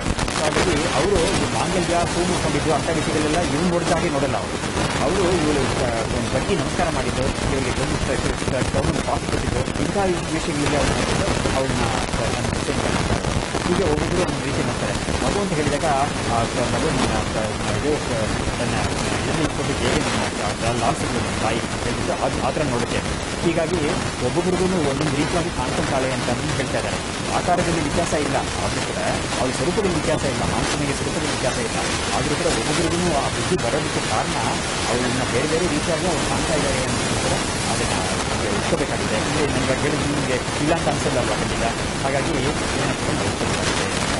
ಇವಾಗ ನೋಡಿ, ಇದೇ ಸ್ತ್ರೀನೇ ಕೆಲಸಕ್ಕೆ ಹೋಗ್ತಾ ಇದ್ದಲ್ಲ ಒಂದು ಕಡೆ ಹೋದಾಗ ಅವರೇನು ಮಾಡ್ತಾರೆ ಅಲ್ಲಿ ಇದು ಕಂಪ್ಯೂಟರ್ ಆಪರೇಟರ್, ಟೆಲಿಫೋನ್ ಆಪರೇಟರ್ ಅಂತಾರೆ. ಸೊ ಹಾಗಾಗಿ ಅವ್ರ ಸ್ಕಿಲ್ಸ್ ನೋಡಲಿಕ್ಕೆ ಅವ್ರನ್ನ ಆ ಥರ ನೋಡ್ತಾರೆ. ಅವರೇನೋ ಅವಳ ತಲೆಯಲ್ಲಿ ಹುಡ್ಕೊಂಡಿರೋ ಹೂವನ್ನು ಅಥವಾ ಅವಳಿಗೆ ಇದು ಕುತ್ತಿಗೆಗೆ ಹಾಕೊಂಡಿರೋ ಈ ಮಾಂಗಲ್ಯನ ನೋಡ್ಬಿಟ್ಟು ಅವರು ಇದು ಮಾಡಲ್ಲ. ಅವ್ರ ಜೊತೆಯಲ್ಲಿ ಅವರು ಒಂದು ಎಕ್ಸ್ಪರ್ಟ್ ಟೆಲಿಫೋನ್ ಆಪರೇಟರ್, ಯಾಕಂದರೆ ಆ ಕೆಲಸ ಚೆನ್ನಾಗಿ ಮಾಡ್ತಾಳೆ ಅಂತ ಹೇಳ್ಬಿಟ್ಟು ಅದನ್ನು ನೋಡ್ತಾರೆ. ಹೀಗೆ ನಾವು ಬೇರೆ ಬೇರೆ ಬುದ್ಧಿಗಳು ಬರೋದಕ್ಕೆ ಕಾರಣ ಏನು ಅಂತ ಹೇಳಿದ್ರೆ ಆ ವ್ಯಕ್ತಿಯೇ ಬೇರೆ ಬೇರೆ ರೀತಿಯಲ್ಲಿ ಕಾಣಿಸ್ಕೊಳ್ತಾರೆ ಅವರಿಗೆ ಅನ್ನೋದನ್ನು ಕೂಡ ನಾವು ಮರಿಬಾರ್ದು ಅನ್ನೋದನ್ನು ಅದಕ್ಕಾಗಿ ಎಸ್ಕೊಳ್ತಾರೆ. ಶಾಂತಿ ಅದಕ್ಕೆ ತಿರ್ಗಾ ಒಂದು ಇದು ಒಂದು ಆಕ್ಷೇಪ ತೆಗೆದುಬಿಟ್ಟು ಅದನ್ನು ಹೋಗ್ಲಾಡ್ಸೋಣ ಅಂತ ಹೇಳ್ಬಿಟ್ಟು ಇವರೇ ಒಂದು ಆಕ್ಷೇಪ ತೆಗಿತಾರೆ. ಇವ್ರು ಹೇಳಿದ್ರಲ್ಲ ಅದ್ರ ಮೇಲೇ ಒಂದು ಆಕ್ಷೇಪ ತೆಗಿತಾ ಇದ್ದಾರೆ. ಭ್ರಾಂತಿ ಸ್ವಪ್ನ ಮನೋರಾಜ್ಯ ಸ್ಮೃತಿಶ್ವಸ್ತು ಮನೋಮಯಂ ಜಾಗರನ್ಮಾನೇನ ಮೇಯಸ್ಯ ನ ಮನೋಮಯತಾತಿ ಮಯತೇತಿ ಚೇತ್ ಅಂತ ಹೇಳ್ಬಿಟ್ಟು ಇನ್ನೊಂದು ಪ್ರಶ್ನೆ ಏನು ಕೇಳಿದ್ರೆ, ನೋಡು, ನೀವು ಮನೋಮಯ ಅಂತ ಹೇಳಿದ್ರಲ್ಲ, ಆ ಮನೋಮಯ ಅನ್ನೋದು ಕಾಲ್ಪನಿಕ ಕಂಡಿದೆ, ಕಾಲ್ಪನಿಕ ಆ ಕಾಲ್ಪನಿಕ ಅನ್ನೋದು ಎಲ್ಲೆಲ್ಲಿ ಸಾಧ್ಯವಾಗುತ್ತೆ ಅನ್ನೋದನ್ನು ಇನ್ಸೆನ್ಸಸ್ ಕೊಡ್ತಾ ಇದ್ದಾರೆ ನೋಡಿ. ಭ್ರಾಂತಿ ವೇಳೆಯಲ್ಲಿ ಒಂದು ಕಲ್ಪನೆ ಮನಸ್ಸಲ್ಲಿ ಒಂದು ಕಲ್ಪನೆ ಬರ್ಬೋದು. ಹಾಗಾಗಿ ಮನೋಮಯ ಅಂತ ಹೇಳೋದು ಭ್ರಾಂತಿ ಸ್ಥಳದಲ್ಲಿ ಸರಿಯಾಗುತ್ತೆ. ಉದಾಹರಣೆಗೆ ನಾನು ಹೇಳ್ತೀನಿ ನೋಡಿ, ಇವಾಗ ಒಂದು ಹಗ್ಗ ಇದೆ, ಹಗ್ಗದಲ್ಲಿ ಇರೋದು ಹಗ್ಗವೇ ಅದು ಒಬ್ಬ ಏನು ಮಾಡಿದ್ದಾನೆ, ಅದು ಹಗ್ಗ ಅಂತ ತಿಳಿಯಿದೆ, ಏನೋ ಒಂದು ವಸ್ತು ಅಂತ ತಿಳಿತಾ ಇದೆ, ಆ ವಸ್ತು ಹಾವು ಅಂತ ತೀರ್ಮಾನ ಮಾಡುತ್ತಾರೆ. ಆದರೆ ಆ ಹಾವು ಆ ಹಗ್ಗ ಇರೋ ಜಾಗದಲ್ಲಿ ಹಾವು ಇದೆಯಾ? ಖಂಡಿತ ಇಲ್ಲ. ಇವರು ಮನಸ್ಸಲ್ಲಿದೆ, ಹಾವು ಮನಸ್ಸಲ್ಲಿರೋದು. ಹಾಗಾಗಿ ಮನೋಮಯವಾದ್ದು ಈ ಹಾವು, ಅದು ವಾಸ್ತವವಾಗಿ ಇರೋದು ಹಗ್ಗವೇ ಅದು. ಹಾಗಾಗಿ ಮನೋಮಯ ಅಂತ ಆಯಿತು. ಆಮೇಲೆ ಮುಂದಕ್ಕೆ ಹೇಳ್ತಾರೆ ಸ್ವಪ್ನ. ನೋಡಿ, ಸ್ವಪ್ನದಲ್ಲಿ ಏನಾಯಿತು, ಸ್ವಪ್ನದಲ್ಲಿ ಒಂದು ದೊಡ್ಡ ಜಾತ್ರೆಯನ್ನು ನೋಡ್ತಾನೆ. ಆ ಜಾತ್ರೆಯಲ್ಲಿ ಬೇಕಾದಷ್ಟು ದೊಡ್ಡ ಜನಗಳೆಲ್ಲ ಬಂದು ಸೇರಿದ್ದಾರೆ. ಒಂದು ದೊಡ್ಡ ರಥ ಇದೆ, ಆಮೇಲೆ ಒಂದು ಆನೆ ತಂದಿದ್ದಾರೆ, ಅಲ್ಲಿ ಕುದುರೆಗಳೆಲ್ಲ ತಂದಿದ್ದಾರೆ. ಆ ಕಡೆ ಈ ಕಡೆ ಎಲ್ಲ ಸ್ವಲ್ಪ ನಾಯಿಗಳೆಲ್ಲ ಓಡಾಡ್ತಾ ಇದೆ, ಕಾಗೆಗಳು ಬೇಕಾದ ಕಾಲದಲ್ಲಿ ಹಾರ್ತಾ ಇದೆ. ಇದೆಲ್ಲ ನೋಡ್ತಾನೆ ಸ್ವಪ್ನದಲ್ಲಿ. ಆದರೆ ಆ ವಸ್ತುಗಳೆಲ್ಲ ವಾಸ್ತವ ಎದನ್ನೆಲ್ಲ ಅವೆಲ್ಲ ಏನಾದರೂ ತೋರಿಸಕ್ಕಾಗ್ತಾ ಇದೆ, ಇದೇ ನೋಡಪ್ಪ ಆ ರಥ ಅಂತ ತೋರಿಸಕ್ಕಾಗ್ತಾ ಇದೆ, ಅದು ಏನಾಗದೇ ಇಲ್ಲ. ಹಾಗಾದರೆ ಆ ರಥದ ಗತಿ ಏನು ಅಂತ ಹೇಳಿದ್ರೆ ಅದು ಮನೋಮಯ ರಥವೇ, ಅದು ಮನಸ್ಸಲ್ಲಿ ಕಲ್ಪನೆ ಮಾಡ್ಕೊಟ್ಟಿದೆ ಅನ್ನೋದು ಮನೋಮಯ ಅಂತ ಸ್ವಪ್ನದಲ್ಲಿ ಹೇಳ್ಬೋದು. ಇನ್ನು ಸ್ವಪ್ನ ವಿಷಯಕ್ಕೆ ಹೇಳ್ಬೋದು. ಆಮೇಲೆ ಭ್ರಾಂತಿ ವಿಷಯಕ್ಕೆ ನಾನು ಸ್ವಲ್ಪ ಹೇಳಿದೆ ನಾನು. ಆಮೇಲೆ ಮುಂದಕ್ಕೆ ಹೇಳ್ತಾ ಇದ್ದಾರೆ ಮನೋರಾಜ್ಯ.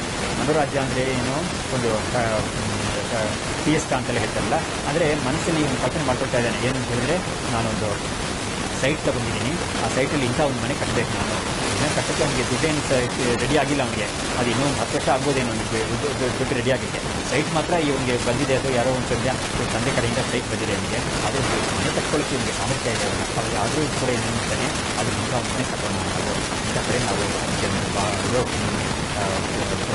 ಮಾಡಿಬಿಟ್ಟು ಈ ಕಡೆ ಇರೋಣ, ಸಮತಲ ಈ ಕಡೆ ಹಾಕೋಣ, ಒಂದು ಸ್ಮಾಲ್ ಗಾರ್ಡನ್ ಇಟ್ಕೊಳ್ಳೋಣ ಇಲ್ಲಿ ಅಂತ ಇಂಥದ್ದೆಲ್ಲ ಕಲ್ಪನೆ ಮಾಡ್ತಾನೆ. ಸೊ ಇದೆಲ್ಲ ಮನೋರಾಜ್ಯ. ಸೊ ಮನೋರಾಜ್ಯದಲ್ಲಿ ಬಂದಿರೋ ಆ ಮನೆ ಬಂದಿದ್ದು ಖಂಡಿತ ಆ ಸೈಟಲ್ಲಿ ಏನು ಕೂತಿಲ್ಲ, ಮನೆ ಈ ಮನಸ್ಸಲ್ಲಿ ಕೂತಿದೆ. ಹಾಗಾಗಿ ಅದು ಮನೋಮಯ ಅಂತ ಹೇಳ್ಬೋದು. ಆಮೇಲೆ ಇನ್ನೊಂದು ಇದು ಇನ್ಸ್ಟೆನ್ಸ್ ಕೊಡ್ತಾ ಇದ್ದಾರೆ, ಸ್ಮೃತಿ. ಸ್ಮೃತಿ ಹೇಳಿದ್ರೆ ಏನು, ನಾವು ಜ್ಞಾಪಕ ಮಾಡ್ಕೊಳ್ಬೋದು.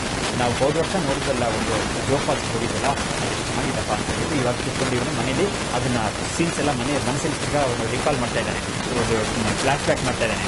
ಆವಾಗ ಇಲ್ಲಿ ನೋಡ್ತಾ ಇರೋ ಈ ಫಾಲ್ಸ್ ಎಲ್ಲ ಖಂಡಿತ ಹೊರಗಡೆ ಏನಿಲ್ಲ ಇಲ್ಲ. ಯಾಕಂದರೆ ಆ ಸಮಯದಲ್ಲಿ ಆ ಫಾಲ್ಸ್ ಹತ್ರ ಒಂದು ದೊಡ್ಡ ಮರ ಇತ್ತು. ಇವಾಗ ಹೋಗಿ ನೋಡಿದ್ರೆ ಆ ಮರ ಕಡ್ದಾಕಿಟ್ಟಿದ್ದಾರೆ ಅಥವಾ ಮರ ಬಿದ್ದೋಗ್ಬಿಟ್ಟಿದೆ, ಆ ಮರ ಇಲ್ಲವೇ ಇಲ್ಲ. ಆದರೆ ಅದರಿಂದ ಏನಕ್ಕೆ ಗೊತ್ತಾಗ್ತಾ ಇದೆ, ಮನಸ್ಸಲ್ಲಿರೋ ಕಲ್ಪನೆ ಗೊತ್ತಾಗ್ತಾ ಇದೆ, ಇದು ವಾಸ್ತವವಾಗಿ ಇಲ್ಲ ಅಂತ ಗೊತ್ತಾಗ್ತಾ ಇದೆ.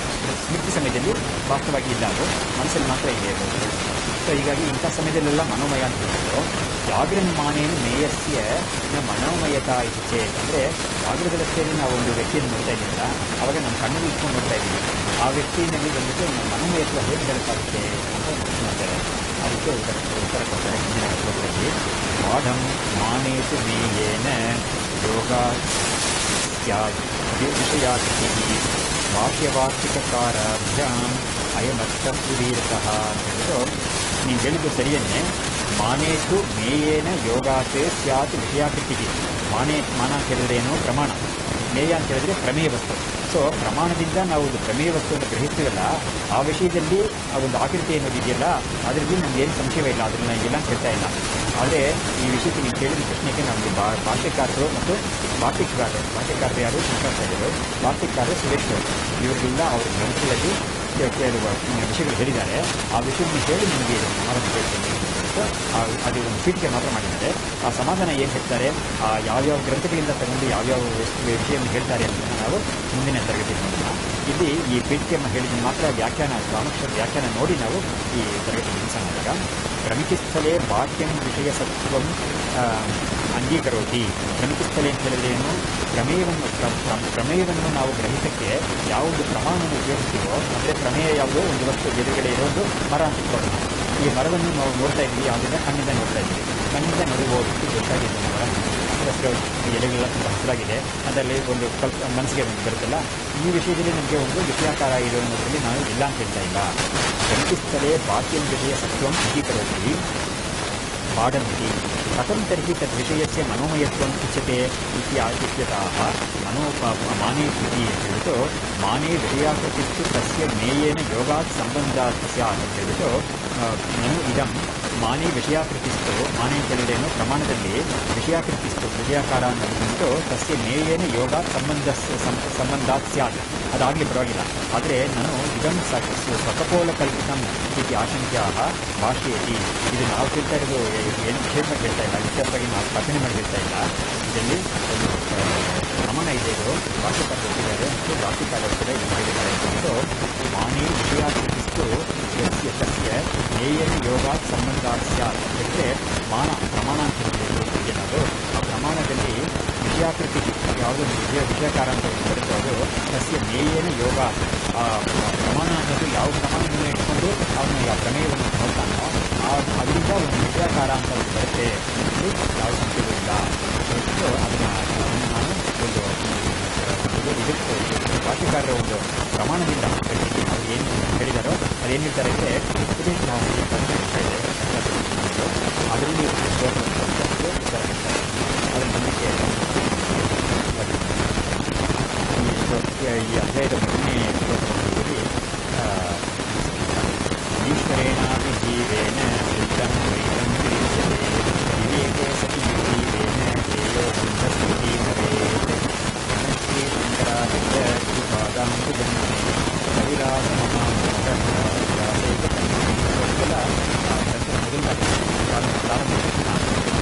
ತತ್ಪಾದಾಂಬುಧೈವಸ್ವ ದೇವಾನೇಶ್ವರಚೇತಸಾ ಸ್ವಬೋಧಾಯ ತತ್ವಸ್ಯ ವಿವೇಕೋಯಂ ವಿಧೀಯತೆ ಸ್ಮೃತಿಪುರಾಣಾನಾಮಾಲಯಂ ಕರುಣಾಲಯಂ ನಮಾಮಿ ಭಗವತ್ಪಾದಂ ಶಂಕರಂ ಲೋಕಶಂಕರಂ.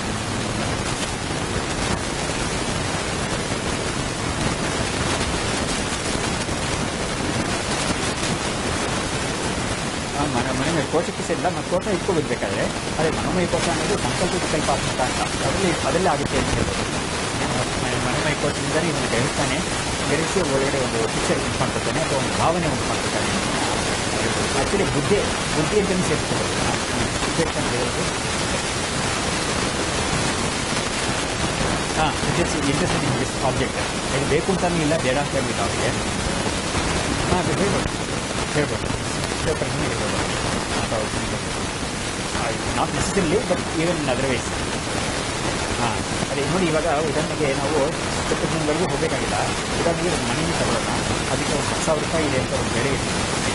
ಅದನ್ನು ಆಸೆ ಪಡ್ತಾನೆ ಒಬ್ಬ, ಅದಕ್ಕೆ 10,000 ರೂಪಾಯಿ ಇರೋನು ಆಸೆ ಪಡ್ತಾನೆ, ಅವ್ನು ಹೋಗಿ ತಗೊಳ್ತಾನೆ. ಇನ್ನೊಬ್ಬ 10,000 ರೂಪಾಯಿ ಇರೋನೇನೆ ಅವನು ಕೂಡ ಇದನ್ನು ಬೇಕು ಅಂತ ನೋಡ್ತಾನೆ, ಆದರೆ ಅವನಿಗೆ ಸಿಗಲಿಲ್ಲ. ಯಾಕಂದರೆ ಅದು ಮಾರಾಟ ಆಗಬೇಕಾಗಿ ಹೋಗೋತನಿಗೆ. ಆದರೆ ಮೂರನೇವನು ಬರ್ತಾನೆ, ಅವನಿಗೆ ಗತಿ ಇಲ್ಲ, 10,000 ಗತಿ ಇಲ್ಲ, ಅವನಿಗೆ ಆಸೆನೂ ಇಲ್ಲ, ನಮಗೆಲ್ಲ ಪ್ರಯಾರಿಟಿ ಇಲ್ಲ. ನಮಗೆ ಬೇಕಾಗಿರೋದು ಮನೆಗೆ ನಾವು ಸ್ಕೂಲ್ ಕಲಿಸ್ಬೇಕು, ಅವ್ರಿಗೆ ಯೂನಿಫಾರ್ಮ್ ತಗೋಬೇಕಿದೆ, ಒಂದು 100 ರೂಪಾಯಿ ಸಿಕ್ಕರೆ ನಮಗೆ ಸಾಕು ಅಂತ ಅವ್ನು ನೋಡ್ತಾ ಇರ್ತಾನೆ. ಅವನೇನು ಈಗ ಮನೆಗೆ ನಾವು ರೇಟ್ ಹಾಕಲ್ಲ, ಅವ್ನು ಇಟ್ಟು ಬೇಕಾದ್ರೆ ಅವ್ನು ಗಣನಿಗೆ ತಗೊಳ್ಳಲ್ಲ. ನೋಡ್ತಾನೆ ಒಂದು ಕಡೆ ಗಾಡಿ ಹೋಗ್ತಾ ಇದ್ದಾಗ ಇದನ್ನು ಶೋಕೇಸಲ್ಲಿ ನೋಡ್ಕೊಂಡು ಹೋಗ್ತಾನೆ. ಆದರೆ ಇವನ ಮನಸ್ಸಲ್ಲಿ ಏನೋ ಅದು ಬೇಕು ಅಂತ ಅಥವಾ ಅದ್ರ ಮೇಲೆ ಕೋಪ ಅನ್ನೋದು ಏನು ಬರೋದೇ ಇಲ್ಲ. ನಿಮಗೆ ಬೇಕಾಗಿರೋದು ಈ ಮನಸ್ಸಲ್ಲಿ ಇರೋದು ಜಾಸ್ತಿಯಾಗಿ ಕಾಡ್ತಾ ಇರೋದು ಮಗಳಿಗೆ ಯೂನಿಫಾರ್ಮ್ ತಗೋಬೇಕು ಅಂತ. ಅದರಿಂದ ಇಲ್ಲಿ ಕೂಡ ಇದನ್ನು ಎಫೆಕ್ಟ್ ಆಗಿದೆ ಅಂತ ಬರಬೇಕಂತೆ ಗೊತ್ತಿಲ್ಲ. ಅಂದರೆ ಇಲ್ಲಿ ಇವರು ಗ್ರಂಥಕಾರರಲ್ಲಿ ವಿರಕ್ತ ಅಂತ ಒಂದು ಹೇಳ್ತಾರೆ. ಅದರಿಂದ ನಾವು ಅದನ್ನು ಚಿತ್ತಪ್ರಜ್ಞೆ ಅಂತ ಹೇಳ್ತೀವಿ. ವಿರಕ್ತ ಆದ್ದರಿಂದ ನಾವು ಚಿತ್ತಪ್ರಜ್ಞೆ ಅಥವಾ ಒಂದು ಸಾಧಕ ಅಂತ ಹೇಳ್ಬೋದು ಅಂತ ಹೇಳಿದ್ರೆ ಆ ಥರ ಈ ಕೊಟ್ಟಿದ್ದ ಉದಾಹರಣೆಯಲ್ಲಿ ವಿರಕ್ತ ಅಂತ ಹೇಳ್ಬೋದು. ನಾನು ಕೊಟ್ಟಿದ್ದರೆ ವಿರಕ್ತ ಅಲ್ಲ, ಅವನಿಗೆ ಲಾಭ ಕದಸಿ ಬರುತ್ತೆ. ನಿಮಗೆ ಒಂದು 10,000 ರೂಪಾಯಿನೋ 15,000 ರೂಪಾಯಿನೋ ಕೈಲಿ ಎಕ್ಸ್ಟ್ರಾ ಇದ್ದರೆ ಅದಕ್ಕೆ ಬೇರೆ ಏನು ಪ್ರಯಾರಿಟೀಸ್ ಇದೆಯೋದ್ರೆ ಇವ್ರಿಗೂ ಕೂಡ ಅದಕ್ಕೆ ಅಂತ ಬರ್ಬೋದು, ಮನೆಯಿಂದ ಆದರೆ ಬರ್ಬೋದು. ಅದೇ ಆ ಥರ ಇದರಿಂದ ಇದಕ್ಕೆ ಇಂಥ ಒಂದು ಉದಾಹರಣೆ ಕಲ್ಪನೆ ಮಾಡ್ಕೊಳ್ಳೋದು ತಪ್ಪೇನಿಲ್ಲ.